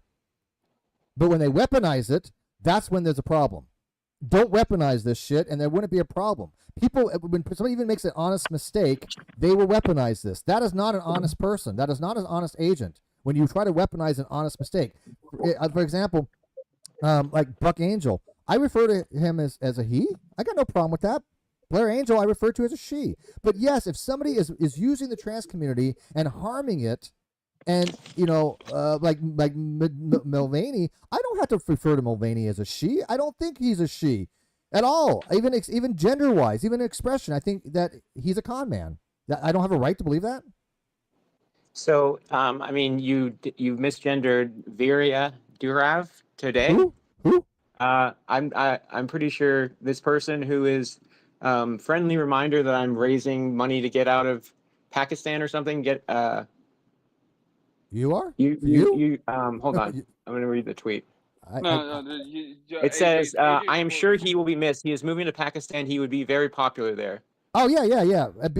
That's because that's somebody who wants to leave America under this gender ideology cult. So yeah, I don't have any respect for that. And go to Pakistan, the go to worst place you Pakistan. could be trans. Is that what they're Well, saying? They're Well, going to go to I don't Pakistan? know. I don't know where they want to go, but in Pakistan, you know, all these people that are pro Pakistan, that if they went there, they would, you know, they wouldn't be treated very well. They're treated a They lot would be better detained here. at the airport. Palestine. Like, they will cut their heads off. How do they support that? I don't get it. So yeah, I don't get so- it either. but again, it's always I will awkward pick and coming to- choose who I choose to. If I don't think they're an honest agent, I'm not going to treat them as such. I have that right. But the problem is that misgendering somebody can lead to putting them in danger when it's done in a public scenario. Wait, Because they're if you- already I'm not saying trans. you've done this. Wait, how much Just let me danger? finish. Wait, how much more danger can they be in just by a word, by a simple pronoun? If they're presenting as female, as trans, aren't they already in danger? What is Well, Here we not go, every, Steve. not, well, This if is they the pass, issue. no. Yeah, but show if, me- if show they're me- passing and you show out me, them as AJ. trans, Show they me. could be potentially attacked by Show me. somebody who really hates trans people enough And how to many go times has after that them. happened? So I have to police A lot. myself. Really? Because somebody misgendered somebody, there's been attacks. Yes. Very, very. Yeah, because they did. If you said, that, "Oh, I just saw a man go in the women's bathroom," there, the statistical amount of trans women who have like actually done harm to people in bathrooms is like way exaggerated by people like you. I'm sorry, but it's just it is. Can I ask It's AJ? way a overblown. People like. Go ahead, Michael, go ahead. So, AJ, do you believe that misgendering someone can cause them to kill themselves?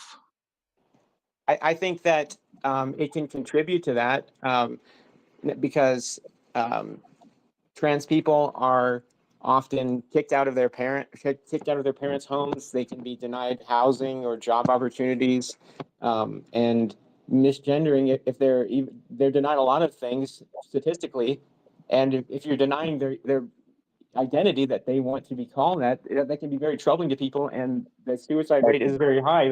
I think That's false. I don't think it directly leads to that, but it's part of it. I agree with you that there are issues with civil rights and trans people. I agree. But my question will be then, if you call me a girl, for example, I'm not going to feel like killing myself. So if you call someone the wrong gender who has gender dysphoria, right, you mislabel them, you call them the wrong gender. If that makes them want to kill themselves, isn't that not a red flag for a psychiatric disorder? Once again, I don't think that individual cases of misgendering has that big of an effect. But when for example your parents constantly refuse to use your identity, that can be very upsetting to people. But you're blowing something very small into a very big thing. Has my misgendering somebody who's never even met me, that what you're referring to, they've never seen my post. It has no effect on them whatsoever. Thanks, Steve. Good point. How does it have any effect on that person? How does it affect their mental state? And Michael makes a great point, is that if they're in that fragile of a mental state, then they need psychological help. It's a psychological condition. And they probably do. I mean, lots of people I probably need psychological help. I mean, trans people are in a lot of them have difficult lives. And I agree. And we have empathy for them. The ones that really do. I'm not seeing that from what you're saying, though. All of us in this. Then you're blind. Then you're absolutely blind.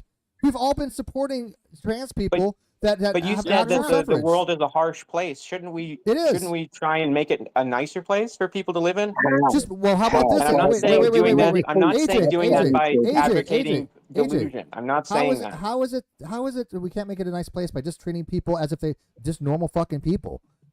Why do I even have to make an issue? Well, when I have a trans friend, I just treat them like a normal fucking person and talk. Why does it matter? Why can't you do that why can't that be the rule? Like just What? So, I- because we so if should somebody, be so giving. wait, You're because, promoting the opposite of that rule. yeah, You're exactly, because promoting the even opposite of that if rule. I don't like somebody, even if they're a criminal, I would still use their pronouns. why? That's if that look. If there's an Wow. AGP male that clearly does not do anything but put on a dress and lipstick to violate a woman's space so they can masturbate, which does happen, AJ, whether you believe it or not. Why should I respect that? Why should I be forced to call them a she when that all they do is manipulating people to do that because it's a control issue? No, Do you know, wait, no, I because want you that's to, not I what you're want you to, describing is not they're not that's not transgender. That's a they different claim to thing. be, But you're equivocating that. But it's still included under the trans umbrella. they're I'm in not the now. denying trans that community. happens. I mean, what was that person in Canada who who was trying Jessica to get their Niv. balls waxed? Jessica Yaniv. Yeah, that I don't consider that to be someone who's trans. Do you say she for her? Oh, wait. So you're selectively I mean, choosing who you decide is trans or not? That's yeah, gatekeeping, in isn't this it? particular case, Oh, so Whoa, I you just get consider you get them to acceptance, be but we a don't. crazy person. And I'm not disagreeing Although with you, Oh, wow. AJ. So I would trans still people are use crazy. she pronouns You're, for them. you're saying Just trans people are crazy right now. You're So saying wait, trans people are crazy. she's a prominent transgender person, and I yeah, do not. Jessica She's Yaniv, I would say that I would still use their pronouns. Same thing with Christian. and you have a right to. You have a But right to. But wait, because should I? I don't Should make I? I don't make the moral distinction that way. But I don't think that I think that they are exploiting. I think what you're Absolutely. describing is happening But that's what we're in speaking out that against. example. But I think you're overblowing how much it happens. No. AJ, That's I want to the say whole this. point AJ, there. AJ, this is what we're all talking about. We're talking about the Justin Eves of the world, and all of a sudden you're generalizing it to all trans people when none of us are talking about all trans people, nor have we ever talked about all trans And people by this the way, way. I'm quoting you saying trans people are crazy. We're the ones that are arguing that there's an infestation of these onogonophiliacs and people that are hijack the trans community in order to promote their sexual predilections and fetishes. That's what we've been arguing. This is what I've been saying for how long? I do not generalize it to all trans people. I think the trans community is absolutely fine for living their lives and how they want, but when they violate things like, oh, you have to but wax my balls like Jessica Yaniv does, that's a problem. That's the kind of stuff that I speak out about and you agree with. But all of a sudden when it comes to women's sports, you disagree. When all of a sudden it comes to like kids having double mastectomies at the age of 13, you disagree. Why is it that you're allowed to have your selective opinions and I'm not, and I'm transphobic according to some people? It's called playing tennis without the net. Well, I will admit that I don't really talk about the trans sports thing just because I don't know enough about the issue to really make a determination one way or the other. That's fine. But you don't have to. I think the Jessica Yaniv thing is an extremely rare case. Is it? Because it's not. I think so. It's not. It's all over I'm the going UK. to tell you why I not. think that is. Because people who I think have a legitimate gender dysphoria, and I'm not saying that only people who have gender dysphoria are trans, but that's not something that I think a trans woman would do because I agree. that would I be agree. extremely dysphoria causing. I agree. You know? That's why I've said that's that why I before, think too. that they're bullshitting. But Like, but and the AJ, stuff they do with welcome aboard. tampons, it's ridiculous. Welcome aboard.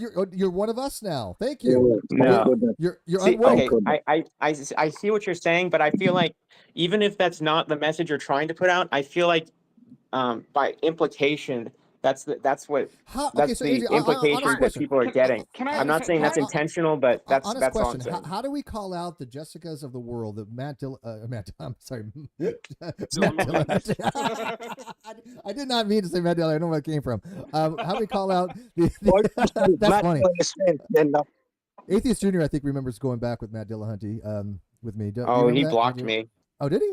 Oh, he blocked. Yeah, we had a crazy interaction. Like, I went on Orange show on Orange Channel, and Matt Dillahunty was there, and we had I had a good time making the video with them, and afterwards he added me on Twitter, and like I was watching like the Atheist Experience or something like that, and I heard one of the hosts make an argument, but I didn't understand the full like structure of the argument. I think I had missed part of the episode, and I knew that Matt Dillahunty had originated the argument. I forget exactly what it was, but so I tweeted at him just asking him to clarify his position on it. And I really tried to be respectful of him. I would have never tweeted at him until he added me.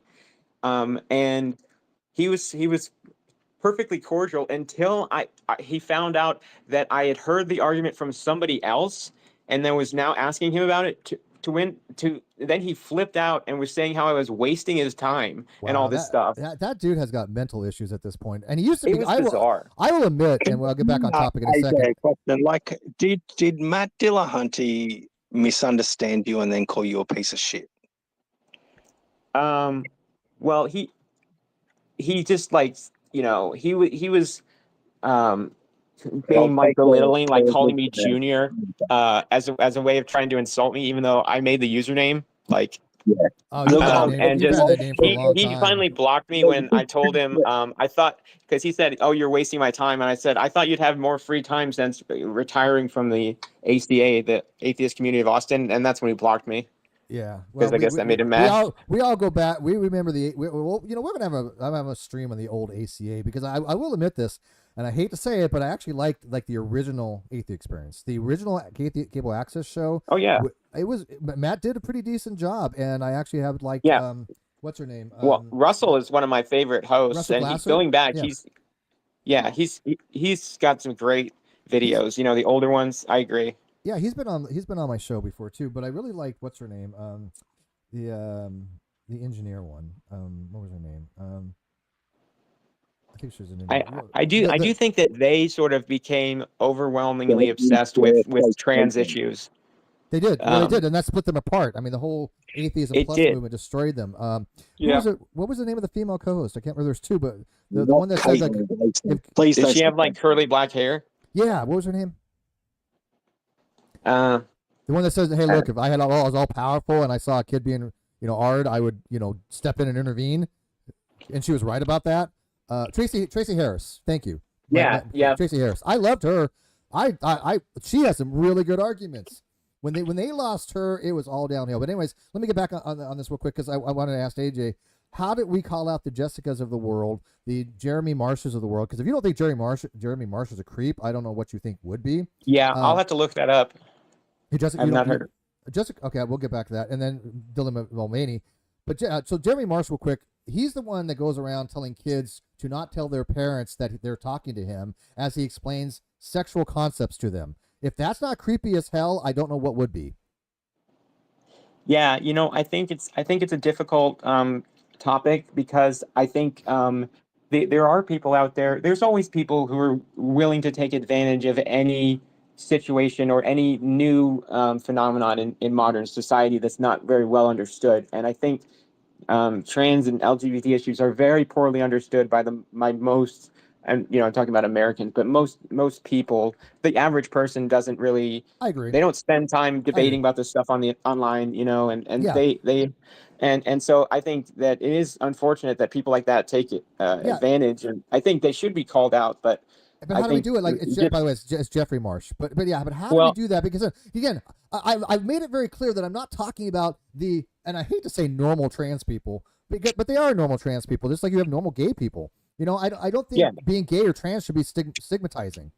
So there are normal trans people out there, just like there's normal gay people. And this is where I butt heads with like Billboard Chris, right? Because he doesn't think anybody is trans, and I'm telling you right now, there are radicals, fundamentalists that are in the far right conservative group that don't think that gay or trans people should even exist. Why would anybody lump me into that? I've never said anything like that. That's obscenity.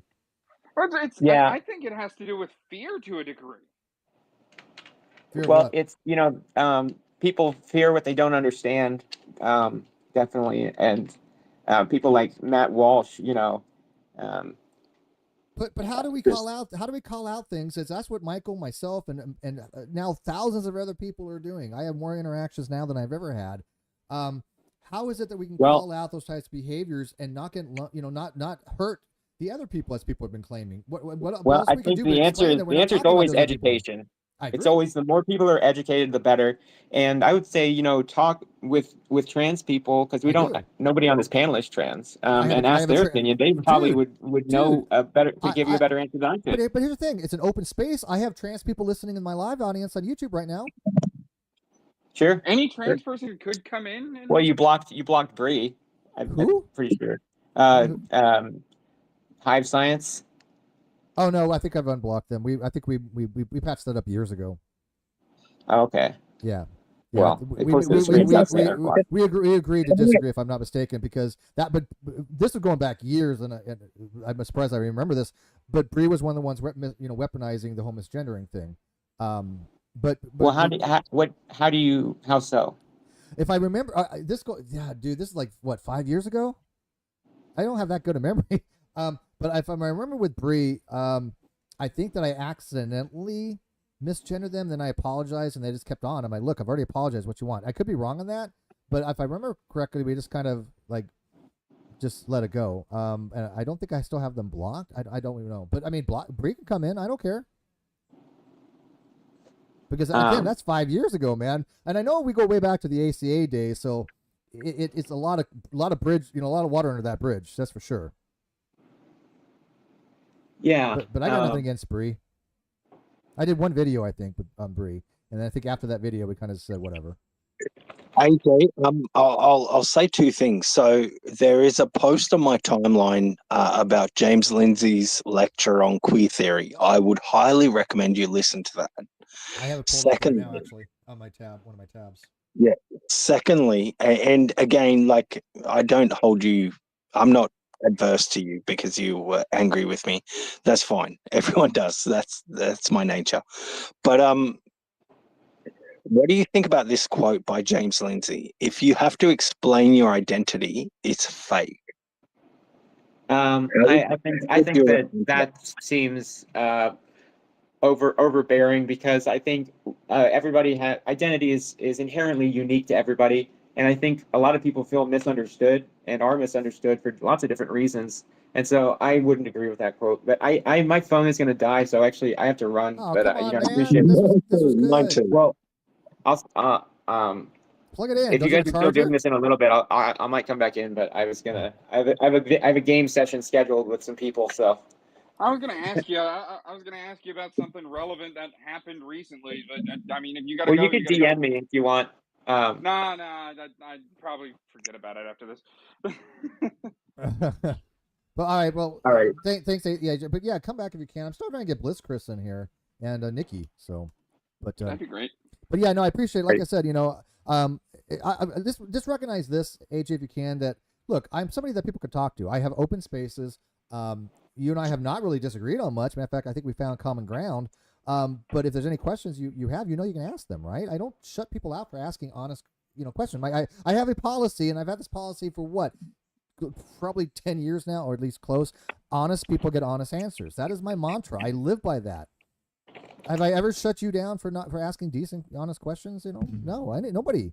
Matter of fact, somebody asked me today, somebody I've never seen for a trans person under Sophia Molly's thing, I think it was. They asked me a great question as a trans person. They said, "Hey, look, I've already had SRS. I'm a trans woman that has had SRS surgery, full bottom surgery and stuff like that. What about me going to a male prison?" And I said, "That's a great question. And I said, you know what? Although I still think there's other issues, because if a woman has been a victim of a sexual assault or domestic violence in prison, they still might be get upset by that, or still the male aggression aspect. But I'm less likely to give a shit about somebody who's been has had full SRS being in a woman's prison. That I'm not going to speak out much against, even though they are male." Right? Because there's really not a huge amount of danger to be obviously you can't be impregnated if you have no tools to impregnate. But so there are exceptions. I'm not a black and white thinker. I think that there's general solutions, but there are going to be exceptions in certain cases. And I don't want to think in black and white. I don't think you can think in black and white. So when they asked me that question, I was like, "That's a great question. Let me answer it." So I really liked good questions like that. So. Yeah, I agree. Well, I'll Thank you, AJ. See you guys later. All right. We got. By the way, are you guys' hands still up, or is this my? Because again, my space. My hand was up for a bit, but then I was like, well, he said I don't have to do that. So I'll just put it down. Yeah. Do you want me to continue on here, Silas and Michael? The next one. I mean, you could. I just wanted to mention, like, there was to kind of link back to what you were saying, like, where is the line? Like, where where is it that we can speak up against the? Because one fact in every population, there's good and bad in every population, no matter what you label that population. Right. During the example I was going to give to AJ was the case of the Nashville shooter. Now, the Nashville shooter was a transgender and killed 3 kids and three adults in a school. It was a school shooting. It was a terrible thing that happened. Thank goodness the police went in and did their job. Yeah, that But unlike what was it? Yova, what is the name of the other school? Yeah, and unlike the other police that didn't stood around I and know what stood you're nothing. talking about. I forget the name of that place too. Those cops Yoli? weren't worth a damn. Yeah. But that begs the question, because all over social media, all over X, where when that story was big, you got a bunch of people who were transgenders or otherwise, people who are that extreme left element, saying that there were 7 victims. No, there was 6 victims and one monster that needed to be put down. Yeah, Like because they took him out. Yeah, they yeah. took him That's out, not a victim. and That's not a victim. yeah, that's not a victim. Uvalde is the name. Thank you, Austin. Uvalde, Yeah. thank you. But yeah, so that's why I'm like, You know, and where's you know the what's funny, line? Simon? I don't think you can. There's maybe one or two that maybe, but I never really talk about those things in schools. There's a reason for this. Those things get to me where I really cannot maintain myself when I hear about those types of things. I'm not going to be good. Gotcha. I'm not going to be good at talking about school shootings. Obviously, my daughter and things of that nature. The fact to think about what it could have been like for her to be in those situations, I'm just not good at that. So if you look at my Twitter, I don't even for people that are transgender, I don't even talk about that stuff. And you can, don't get me wrong, but I'm just saying on Twitter, it's not a subject I bring up at all. So I think a lot of that's weaponized. Just bring up that. Yeah. I just bring up that case in Yeah, particular because I and you're paid fine to do attention. so. Yeah, you're fine to do so. But I think people do weaponize it on Twitter. Case. Yeah, but people, and that I don't like weaponization of things of that nature. So let me read this one at least, and then I'll do a part 2 on this maybe. Then we can just talk about whatever. Because this is a big one that I just get to this one. Transsexual. This is another one of those terms which isn't strictly used in a transphobic way always, but is often used by transphobes to push transphobia in some way. There's nothing inherently wrong with the term transsexual. However, transphobes often use it to set up this false dichotomy of true transsexuals versus transgender people. The idea that trans people who agree with their bigotry are true transsexuals who transphobes support, where the trans people who criticize them for being bigots are instead transgender people. This is a very hard read. You guys aren't seeing this, but this is a very hard read here. No, I can tell. Yeah, I'm having a difficult time reading this. I don't like the way it flows, which carries, and this is a blog, by the way, which carries some sort of less legitimacy in the transphobe mind, at least. They accept transsexuals are very binary and just hating on kids who aren't binary, such as Buck Angel support for transphobic activists and rhetoric.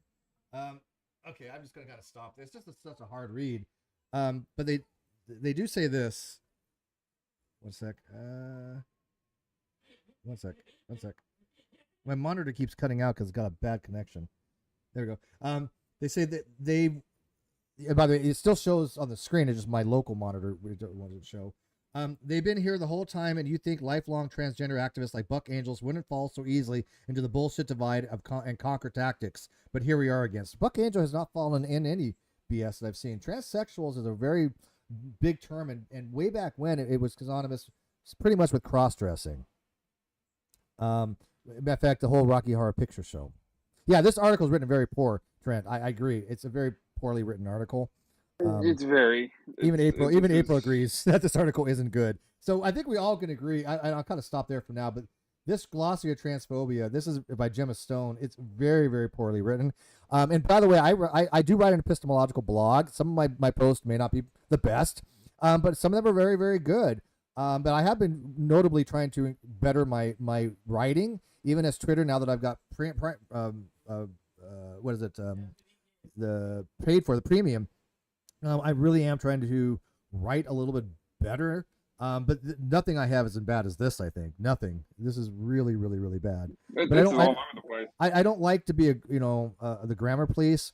But if I can't even read it and understand it, then it really makes no sense. So I yeah. had no idea what you said.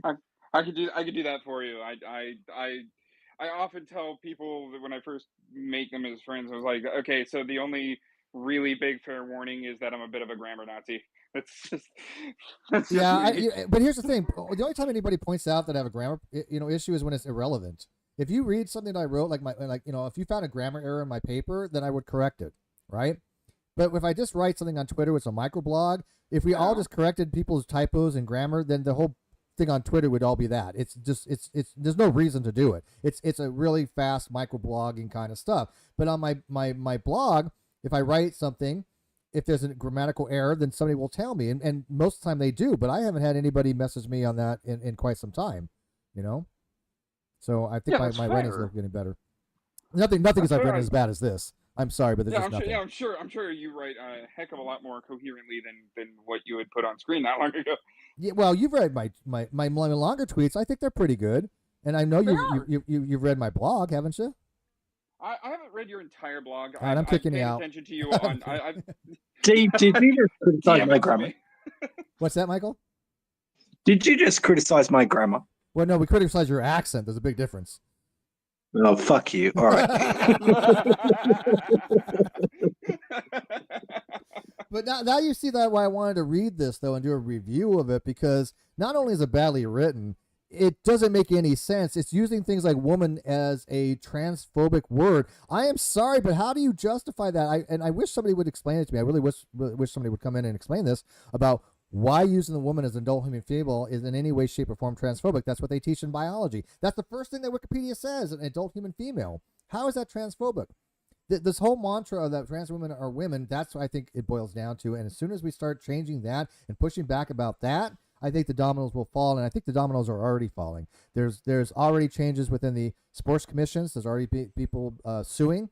There's been 18 people suing 18 states suing athletic commissions. The Biden administration, that's what they're suing. The Biden administration is changing of a lot of things on Title 19. There's 18 states suing. There's Riley Gaines, who's suing athletic commissions.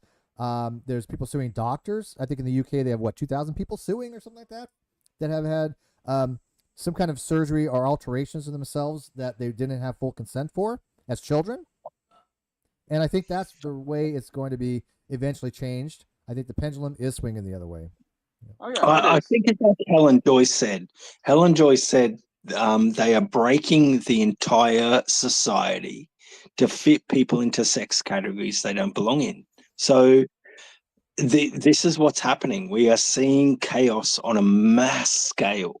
Who's funding it? Because people will not accept reality. But who's funding this? Where is all this power coming from? This is not something at the grassroots level. This is top down. James Lindsay. Go to James Lindsay. I have it here. I have your Twitter here up here, and I thought I saw it here because I know you just you reposted Mary Kate. She's gonna blow up. I love She's gonna blow up. Oh my God, she's so good. She's so huge. She's gonna blow up on the internet. I'm telling you. She's brilliant. I love her. She's amazing. When she started following me, I'm like, yes, achievement unlocked. And this was when she had half. And we started messaging each other, and I was just like, oh my God, she's brilliant. I'm trying to get. I am trying to get her interviewed, but she's really a busy person, and she doesn't do any interviews. I think she's kind of I hate to say it's shy when it comes to that, even though she's done adult stuff. But I don't think she's never really, I think, ever done any interviews. But we are kind of like trying to get her to eventually, because I think she would have been an amazing guest. Oh, she would. She would. I love what Kimmo put in your chat. You're grammarizing a lot more gooder than before. Yeah, I saw that. That's brilliant. I love it. Well, people know that I tend, because I went to speech therapy for years, and so I'm very aware that I mispronounce words, and I have thought pauses and things of that nature, and I get that. But when I'm writing, I can go back and revise, and now that I have premium, I can edit up to an hour. And so when I see something, I'll post something, and I see a problem, now I can edit it on a post, which is great, which means that as I reread things. Really?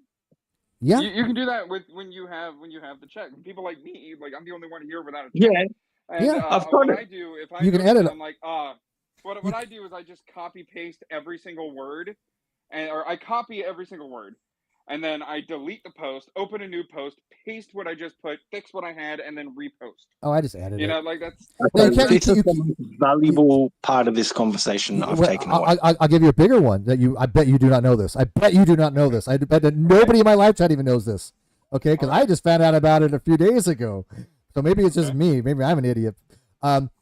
There's actually a function for premium where when you post a reply or a post, you can set a 10, 20, 30-second time delay that gives you time to post it, read it, see how it looks, and undo it before it goes live.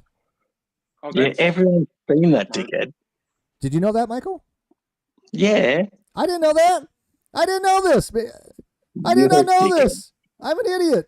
Did my law? Okay, maybe like I said, that's why I qualified. That's why I qualified. I said maybe it's me. Maybe it's me. So I recognize that. outlines Okay. all of what X can do. Just point In out the this case, manual that it's tells us definitely everything. you. It's definitely me. But did I not qualify that? Did I not say maybe it's me because I recognize this because I haven't had this feature for very long? But I found that out and I was like, this is worth it. This is, oh my God, it's made the world a freaking difference on Twitter. It's been made me so happy. Hey, Michael, you didn't freaking know that you could edit a post. Well, look, fuck you. Like, we don't know here, all right? Yeah, you can't edit a Oh, reply, goodness. which sucks. I wish you could edit a reply.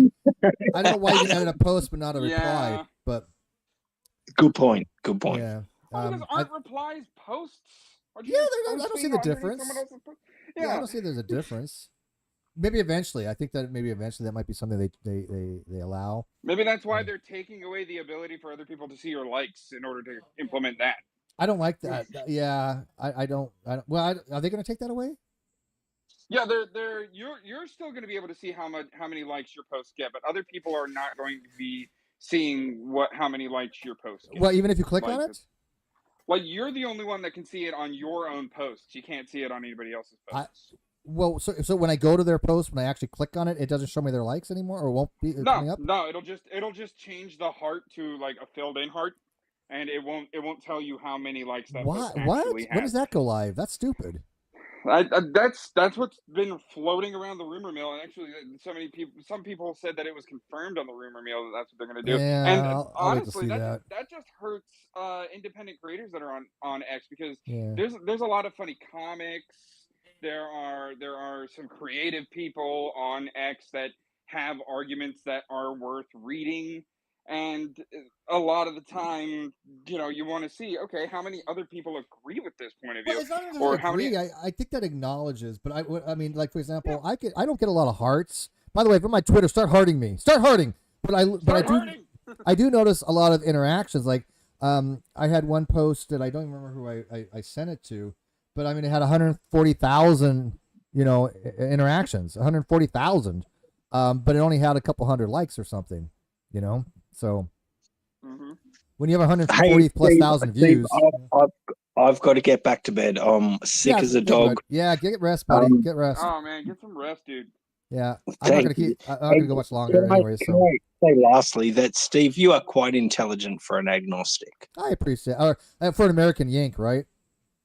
I'm being smart. Not bad for a Northern. You know what? But that's high praise for me that you don't think. Here, look, you're an educated guy. You don't think I'm a dumbass. I actually appreciate that. I really do. That actually means something to me.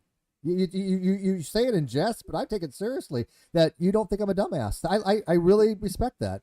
No, we'll definitely catch up. I think we need to have more chats. Thank you. Totally Yeah, I agree. Yep. Yeah, and you know what? I think you and I could team up a lot, even on the fundamentalist front. I don't know anything about Islam, so I can't do anything of that, and I don't know about hardcore Christianity, but I do know conceptually. Yeah, you do, right? You do, right? But I know a little bit about critical thinking and stuff like that, so I can go from that aspect of it because I think that hardcore religious fundamentalism is dangerous. That's why I think the Satanic Temple is important. That doesn't mean I'm against religion. And I think you'd be very good to bounce ideas off. And I think, in this chat, like I was called a piece of shit and all that. And I don't I'm not angry to people who are angry at me. We brought that back pretty quick, though. We actually diffused that pretty rapidly. Oh, well, I think the poor guy walked into a lion's den and got eaten alive and left. He's a decent But, guy. We like I said, we go way and back. again, yeah, I'm not judging. Yeah. But yeah, definitely we need to catch up and chat more. I'm all for it. Thank you, Michael. Appreciate it, man. All right, look after yourself, mate. Hey, by the way, real quick before you go, throw out your social media because if you guys don't know, Michael Sherlock was the on the I don't know if he's the head or board on the Atheist Alliance International. I don't remember your specific position, but he had extreme name recognition in the atheist community, and he still does. And I think even better now. I think that since you separated yourself from that just mind-blowingly stupid shit that happened all in the atheist community, I think you've done better for yourself. I really do. Oh, Steve, if we'll talk about my stint as executive director, which was fraught with fraud within the board and wokeism. There's so much going on there that most people don't know. What do you just be real quick before you go and go follow him at Sherlock Michael, and I'll put in the video description. Jonathan Richards. We should have a talk about him one day. Who's him? Jonathan Richards. He's from the Atheist Alliance International. That was one of the PR guys. He's on social media. He's the one that argues that X equals X and isn't always true, and that we evolve from plants. That animals evolve from plants. I'm not even making this shit up. He's a atheist on the he was part of the whole AAI fiasco from fiscal mismanagement. Oh, there's much more. Much more. And I essentially took that role to start to reform AAI with the backing of Michael Nugent, who was the head of Atheist Ireland, and there was no saving it. There was no saving it. It was John people Hamilton, giving right? 900 British pounds a day to their own family members from donor fund. Wow, get out! I didn't even know that. Yeah, we'll have the discussion. We'll get. Are you on friendly terms with John Hamill? Well, no, he and I have parted ways. Well, that sucks. That sucks. But he's really knowledgeable. You will admit, though, he knows a lot about this stuff. John has been, and again, he's called me a cunt and a hypocrite, etc. But John is one of the main people I would listen to with respect to the problem. I'm on his mailing list. We go way back. He's always been really cool to me. He's been on this channel many times. That dude knows more about the situation than probably anybody, and no offense, probably even you, and you're on the executive board too. That he is the go-to guy for that. I think he 100% is. I mean, I have a tendency of breaking relationships. Like me and Richard Dawkins fell out. That's really that's a shame too. It was kind of my fault, but not really. So me and Richard Dawkins fell out. I'm still friends with Ricky Gervais and etc. But Dawkins and I fell out. Yeah, that's a shame. We'll continue the conversation, but anyways, Michael, go follow him, guys, on Twitter. And we'll see you later, man. I appreciate it. Just did. Yep. All right. Silence is just you and me, man. He still shows him in here, but I think that he actually left. It's just you and the silence. My Twitter doesn't update. It's really weird. It's fine. It's fine. I mean, that's fine. I mean, I'm a listener. I tend to listen a lot. Well, I don't know. I got really not much else to say on this. I mean, like I said, I have an open hangout. People can come in. But I still don't know what it means to be valid. And then they were just dropped on my screen. Yeah, I don't understand what it means to be valid either. Like, and also when they say that like people think we don't exist. No, you're right. I don't get that either. What does that mean? They don't. Again, these are just words until they connote something. And so when I ask them, what do you mean by valid? Does that mean that there's a trans person exists that they have gender dysphoria? Yeah, absolutely. Are they just like anybody else? Yeah. Does that mean they're valid? But is it valid? If that validation means I have to believe their false belief, then no. You know. So, anyways, live chat. Ask me what you want before I kind of wrap this up. I think this was great. This was actually really fun for me. Yeah. And I try to catch these spaces whenever because like I just picked you up because someone else was there. I think it was Cal Scarata that was in here, and it was a space that you were hosting, and I was like, you know what, I'm going to listen to this because this is. There's some things making sense here, and I feel like earlier in the conversation we said the pendulum's swinging the other way. Yeah, exactly. That's exactly what's happening. He says I'm sorry. Go ahead. Well, because a lot of people are noticing, hey, wait, if a straight person said any of this, then something bad would happen. Like they're putting the reverse on it and realizing, yeah, this is wrong. Yeah, it is wrong. Heat Shield says, quote, I'm still friends with Ricky Gervais. Goddamn, Steve, you're really upped your game since the days of G-Man. I've never talked to Ricky Gervais. Ricky Gervais has no idea who I am. But I'm always like it's so funny. My entire life is one person separation from people. But there are some people that have name recognition that I do talk to in private. That just like, for example, like, I was like when I was talking to like,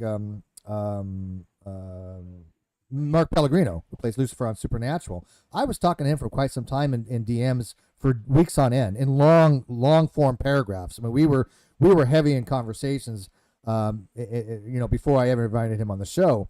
And I never told anybody about it, right? I mean, he's got name power because he was on a very powerful show, or very not powerful show, but very well known show. But I got people all the time that I talk to in DMs. But this person, like the other day, they said, I just you seem like a very, upstanding guy with morals and character. And I know that you're not going to repeat any of this stuff. And I'm like, absolutely.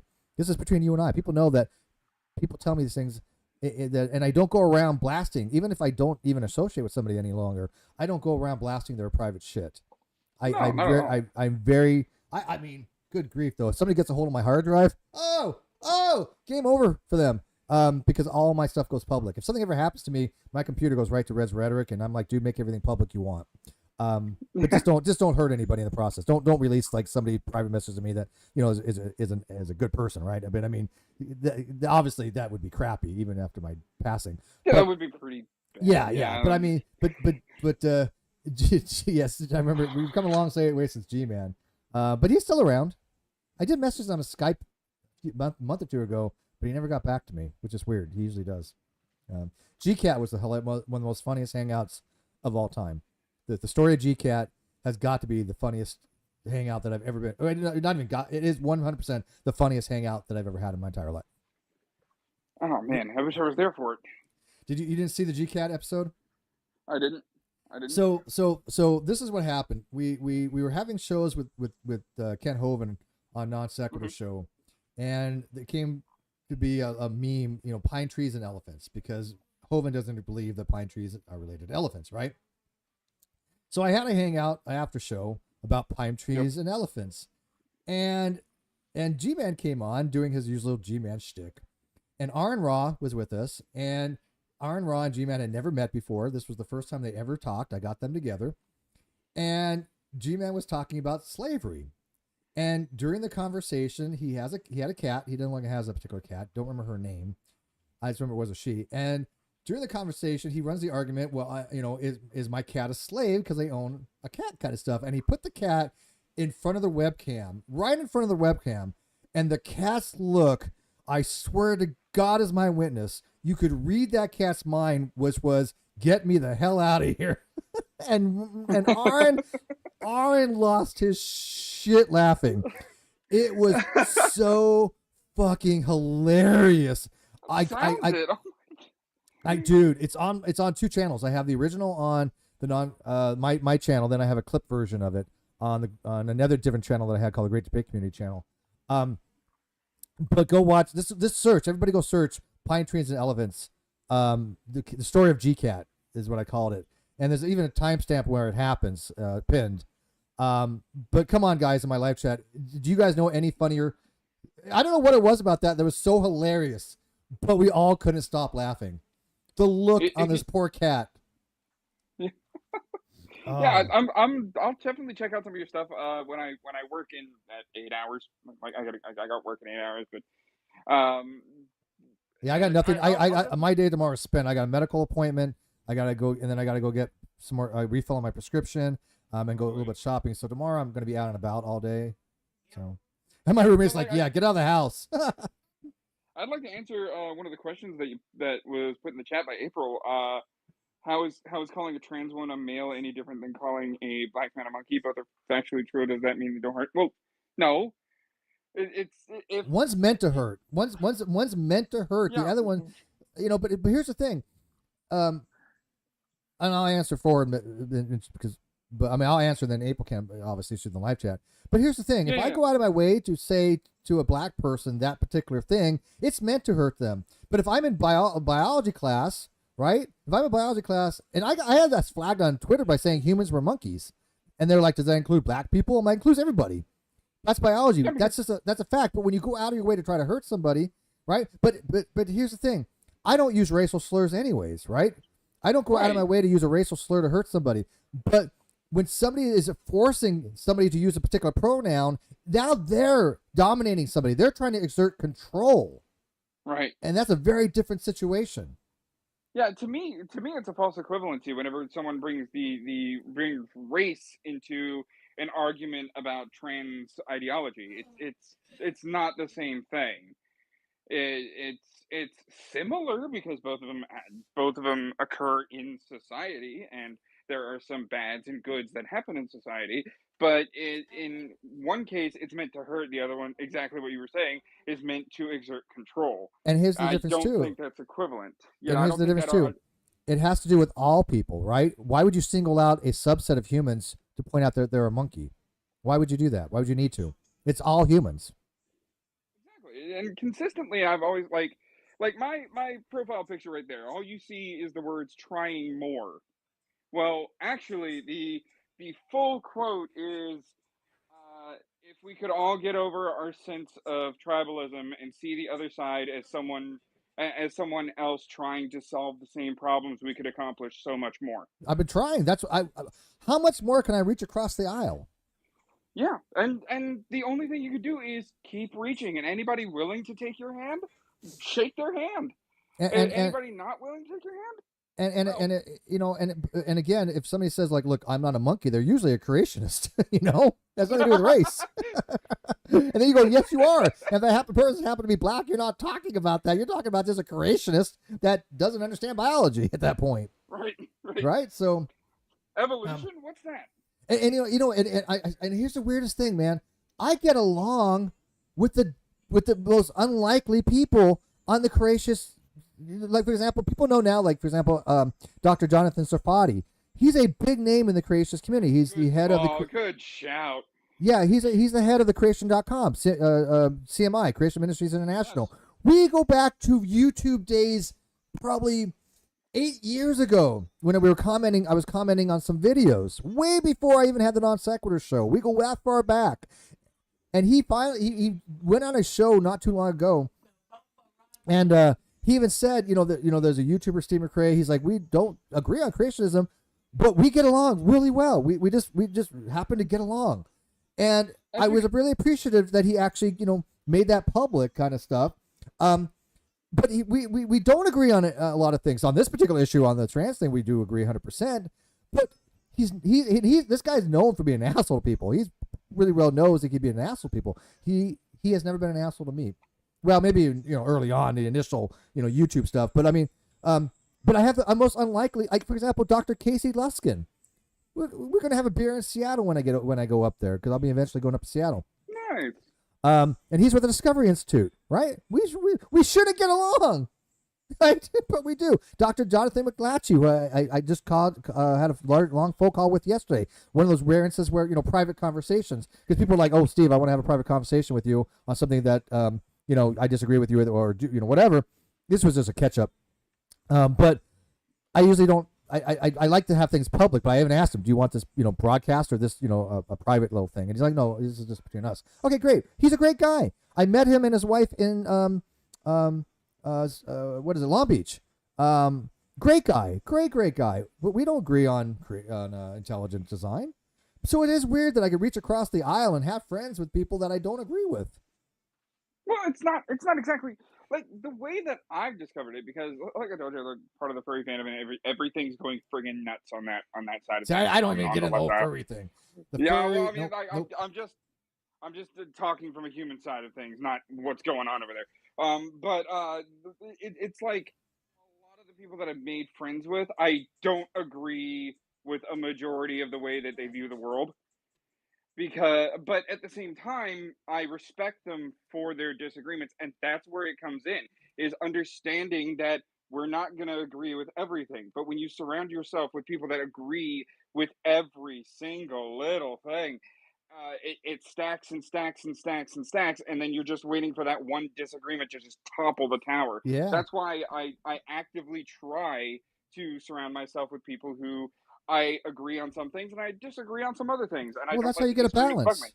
That's how you get a Yeah. balance. And by the way, I like to disagree with them more sometimes. People, think that I want people to disagree with me. No, challenge me. This is why AJ, Atheist Junior came in, and I'm like, oh, this is great. Somebody who disagrees. And by the way, Trent, we are primates, but we're also monkeys because we're members of Circopithidea, and that is the old world monkeys. So humans are a ape because we're in the member of Homoidea, and so that is a subset of Circopithidea, which is old world monkeys. We're old world monkeys, dry nose monkeys. We're in all those sets. So monophyletically, we are monkeys. Matter of fact, Aaron Ra used to argue we weren't monkeys, so he meant a zoologist who, after being very angry with him, finally the zoologist finally convinced Aaron that we were monkeys. Now he does recognize we're monkeys. So yes, we are monkeys, monophyletically speaking. We're also fish, monophyletically speaking too. But fish is a group. So is monkey. Monkey's a group. So I'm down south, so all this science things that you're saying don't. It's gonna go on beyond your. Over my head. It could go on your ability. I will try to use monosyllabic words for you from now on. I know that Jesus made the dinosaurs. I done know that Satan put them bones in the ground just to confuse people and take away your ability to go back to be with Jesus. I'm sober too. I'm gonna get so canceled. I'm getting so canceled. These are the best hangouts, though. Fuck, man. Now that I'm feeling better, because I really am feeling better, you can tell in my voice. I'm the people that listen to me regularly. Let me ask my live chat. Do I sound better? Do I sound like I'm in a much better place than I have been in the last 8 months? Yeah, you definitely Because I feel better. have that spirit about you. I'm glad. I'm glad that you're feeling good. I'm not 100% back, but I'm 90 plus way there by far. I mean, I feel the same way. I've been feeling the same way recently. I had long hair and a beard for about a year and a half, and just 2 days ago, I decided I'm gonna go to this barbershop and get it all cut. So now I have short hair. I have the ghost beard going on. I shaved my entire face 2 days ago, like my mustache and everything, just to get it to grow in even. So it's starting to grow back out a little bit. I don't go on camera much. I'm not a big fan of camera nowadays. I did put on some weight, unfortunately, because reasons. But I was down to like 191. Now I was up to 211. So I put on 20 pounds. Yeah. Wow. So I mean, it sucks. It really does. But I'm gonna get back down. My diet's been changed. I'm no longer able to eat meat. My doctor has taken me off meat. Beef. I can eat chicken and fish and pork. But no red meat. No red meat. What do you mean no? What do you mean no? My roommate's like, oh, she doesn't. Well, you don't like pork. I can still eat pork. You just don't like. Yeah. But we make a lot of chicken. I buy a lot. I get these chicken adobo things, and they're delicious. Mrs. McRae is keeping you on the diet. Yeah, but you know what's so funny? She's like I guess her neighbor across the way thought we were married, and my roommate's like, no, we're family. No, she's my sister, basically. But it was so funny because I was like, really? Why would they? But I mean, it's cool. I was like, look, she's got her own man troubles, man. Is she married? Because no, she's a player. My roommate's a freaking player, man. I'm not even hesitant to say that right in front of her because she's just over there. She's got she got people like, I swear to God, she like have one guy and then another guy would be like, hey, you want to hook up? She's like, no, you got a baby mama. You need to be with your baby mama. You don't need to be chasing after me when you got a baby mama. and I'm listening, and shit, and then you need Jesus. Oh my God, y'all need Jesus. Y'all need Jesus.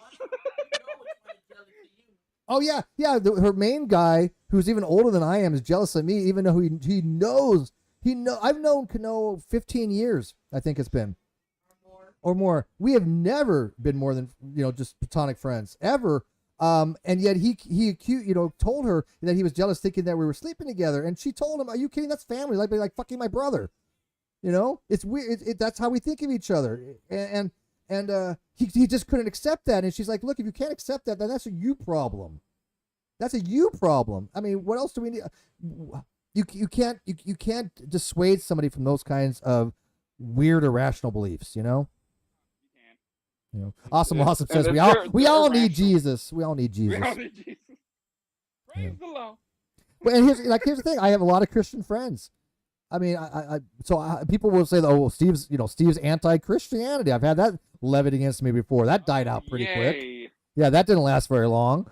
But that was a charge at one time, and all my Christian friends were like, "How? Why? What are you talking about?" I did a show with Fuzz Rana for a year. They love you, by the way, Kino.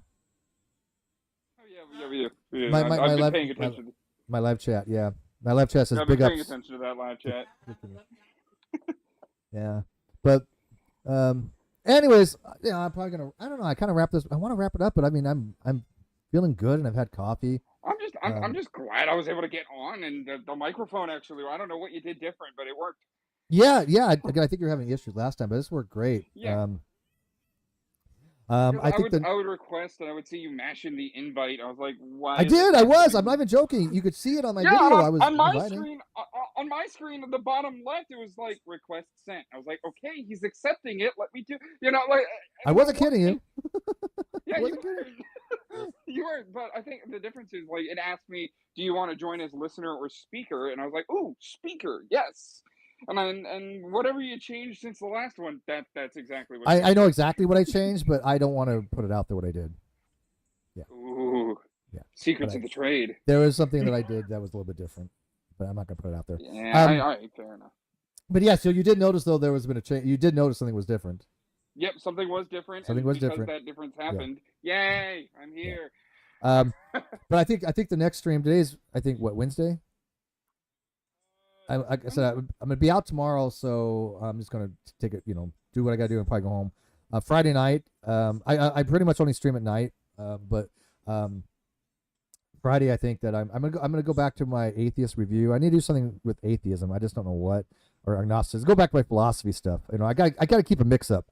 I do love a good philosophy argument. I do love a good group. I don't know what else to review. I've been reading a lot of things relating to moral theory recently, especially as it relates to divine command theory. And if you read Secular Outpost, he wrote a blog on this because one of the people on Twitter, Daniel, who is an apologist on Twitter, thinks he's a moral theorist, and Secular Outpost takes him seriously as far as somebody to. I mean, he doesn't take him seriously. Let me put it that way. He knows he's full of crap, but he will at least write a well thought out response to Daniel's arguments, and he just blows Daniel out of the water. So I mean, I could give you one thing to look at. There's this ex poster by the name of the Pissed Off Lawyer. Oh, I know. The Pissed Off Lawyer hates me. Oh, shocker, yeah? right? Yeah. You already know. Oh, dude, come on! I know people. Okay, people know. I mean, people. I've only started watching your content. Don't you know who I am, SA? Don't you know? Don't you know who I am? Yeah, no. Oh, that. Now I know who you are. Now, dude. I've had that before. They're like, oh shit, I do remember you. But the Pissed Off Lawyer, they have one mode. They're not fully an NPC, a non-playing character, but they have a one script. Basically thing, everybody is a transphobe. That's it. That's all they ever say. Well, yeah, and there's this so they on their YouTube channel they released this. They have an interview with someone who wrote about trans people in history, and the part one of that was just them reading a few books and getting information from that.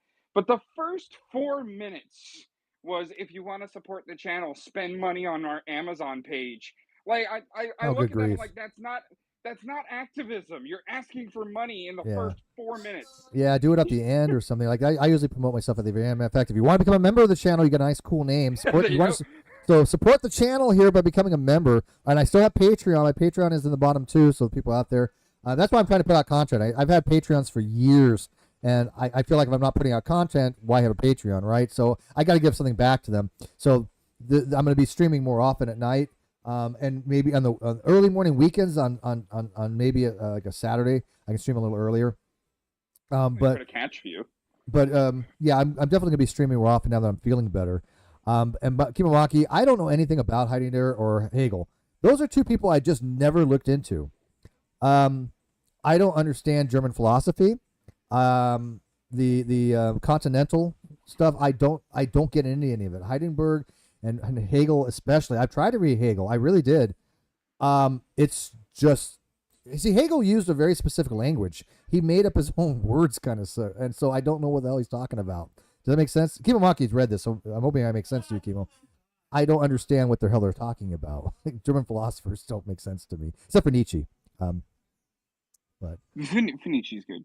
And I guess the Schrodinger's box experiment is one that's referenced often. Yeah, but the Schrodinger's cat experiment, I think people misunderstand that. He wasn't being serious. He actually came up with that to mock quantum mechanics. Right.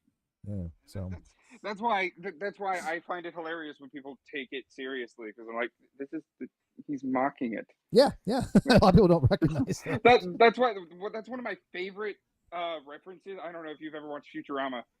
That's one of my favorite references in Futurama when Fry becomes a cop. And they stop this guy called Elvin Schrödinger, and they're like, "What's in the box, Schrödinger? A cat, alive or dead? Alive or dead? I'm just a position of both states." Yeah. I can state. It's an I can state. Yeah. It was a good joke. It was funny. And yeah, that's this funny. was one of the later seasons. Well, what's your main domain? My main domain? Okay, so I'm the silenced one on X. I typically just talk about whatever. I try to just joke about stuff, but whenever someone comes at me, I argue back. I go by. You've seen me in the chat once before. You tell him Steve Dave on YouTube. I'm going to start that one just to like talk about stuff I'm passionate about. I'm passionate about animation. I'm passionate about good storytelling. I'm also passionate about stuff like this.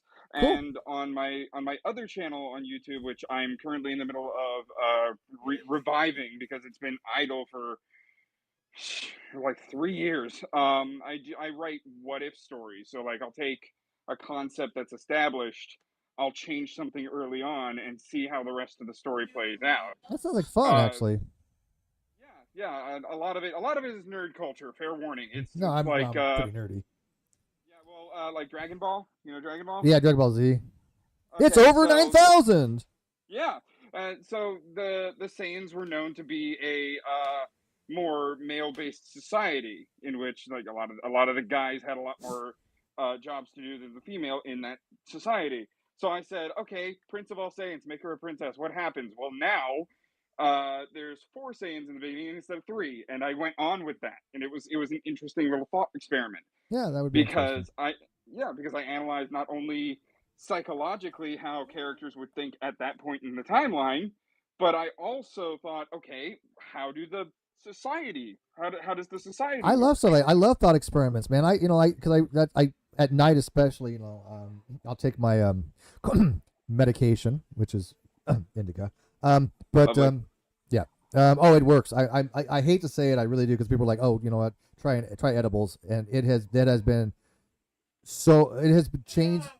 It has dramatically made a world difference for me. I mean, I sleep so much better. I'm far less discomfort. Like I said, I get the munchies. Probably why I gained 20 pounds, right? Yeah, I see it there. Yeah, I see it. Yeah, I see it. Yep. But I do eat a lot. But I do love getting in that creative state, and then I think I just do some of my best writing.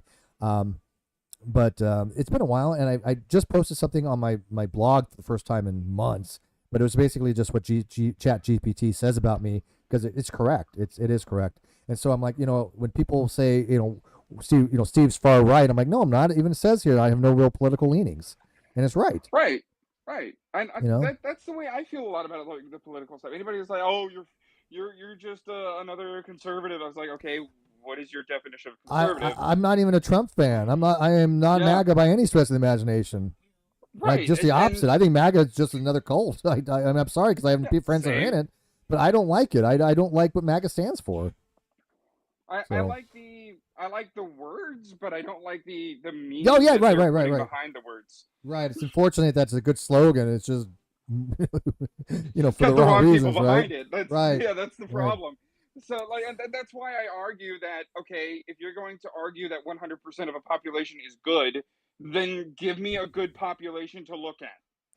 Maybe I should do a show on because Trump has a lot of lawsuits going on right now, a lot of he legal does issues. have a lot of lawsuits going on, and like some of it you can totally see the political push. Others you can be like, okay, did he?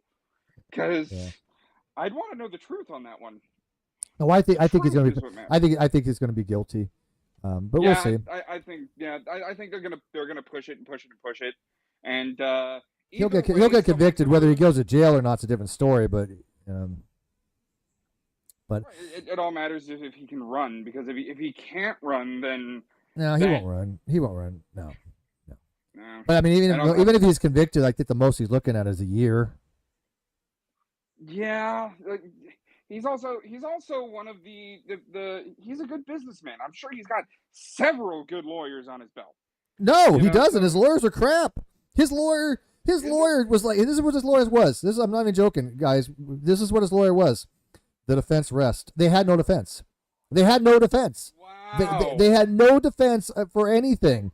And they had two witnesses. The first one didn't have any relevancy to anything, and the second one, most of the testimony was, I think if I remember correctly, the judge was just like, I'm just gonna strike all this because it was. I don't remember. I know that the judge admonished the lawyer. The judge actually kicked everybody out of the courtroom and admonished him. And I don't remember what it was for, but yeah, his lawyer sucked, man. Oh Yeah. man. Yeah. Whipple says, weed doesn't put you in a creative state. Well, you think it sure seems like it. Creativity is always there. The weed means the lessons the inhibitions blocking you from freely expressing yourself. I absolutely agree with that, April. Spot on, correct. Absolutely. Yeah. I swear to you, I'm not trying to sound all new agey, okay? It's not. But you're fine. When I have a certain certain point after I take a certain amount of edible, and I like the hybrids, I think, more than even the indica, because a hybrid really kind of gives you that creative state, then you kind of go to sleep. But you're right; it gets rid of that white noise. I am not a visual. I'm a visual learner, but I'm not a visual creative person. I don't see pictures in my head, right? Artists and things of that nature generally have pictures in their head and things of that nature. I don't. But when my mind is clear, then I can, and I'm like, holy shit! I can see things in my brain that I can't normally see because all that background noise is gone. Oh my god, I can finally taste the color. Right? Purple tastes like cherries, the number 2 smells like grass. But April, you're absolutely right. I know I have some creativity. My dad was very creative. So I have that in my ability. My dad was a CEO of a corporation, of his own corporation that he started. He does architectural work. He had 8 patents to his name. My dad was a very, very creative guy. Didn't have any education hardly at all. He didn't take any sciences, no engineering, no maths. He was all self-taught in drawing and all that stuff. But he was good at stuff. He was good at technical drawings, even though he had no formal education. I think he took 1 class in architecture.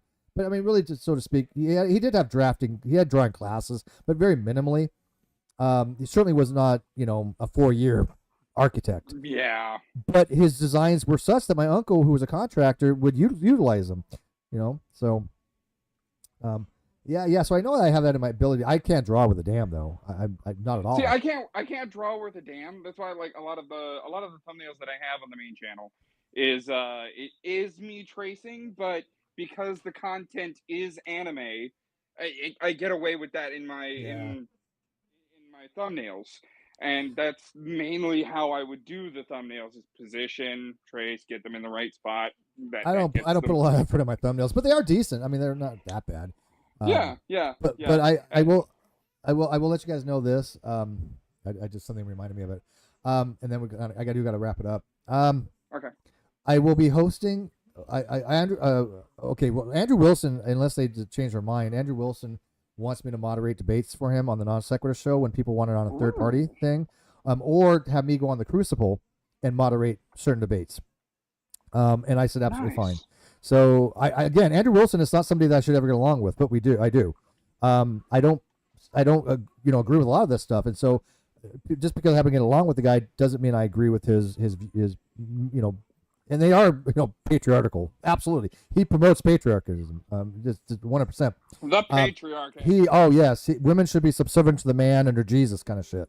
Oh God. But he recognizes that I'm a good moderator, and that I can be neutral, or at least take my bias away, to the point where I can have a productive neutral moderation between people.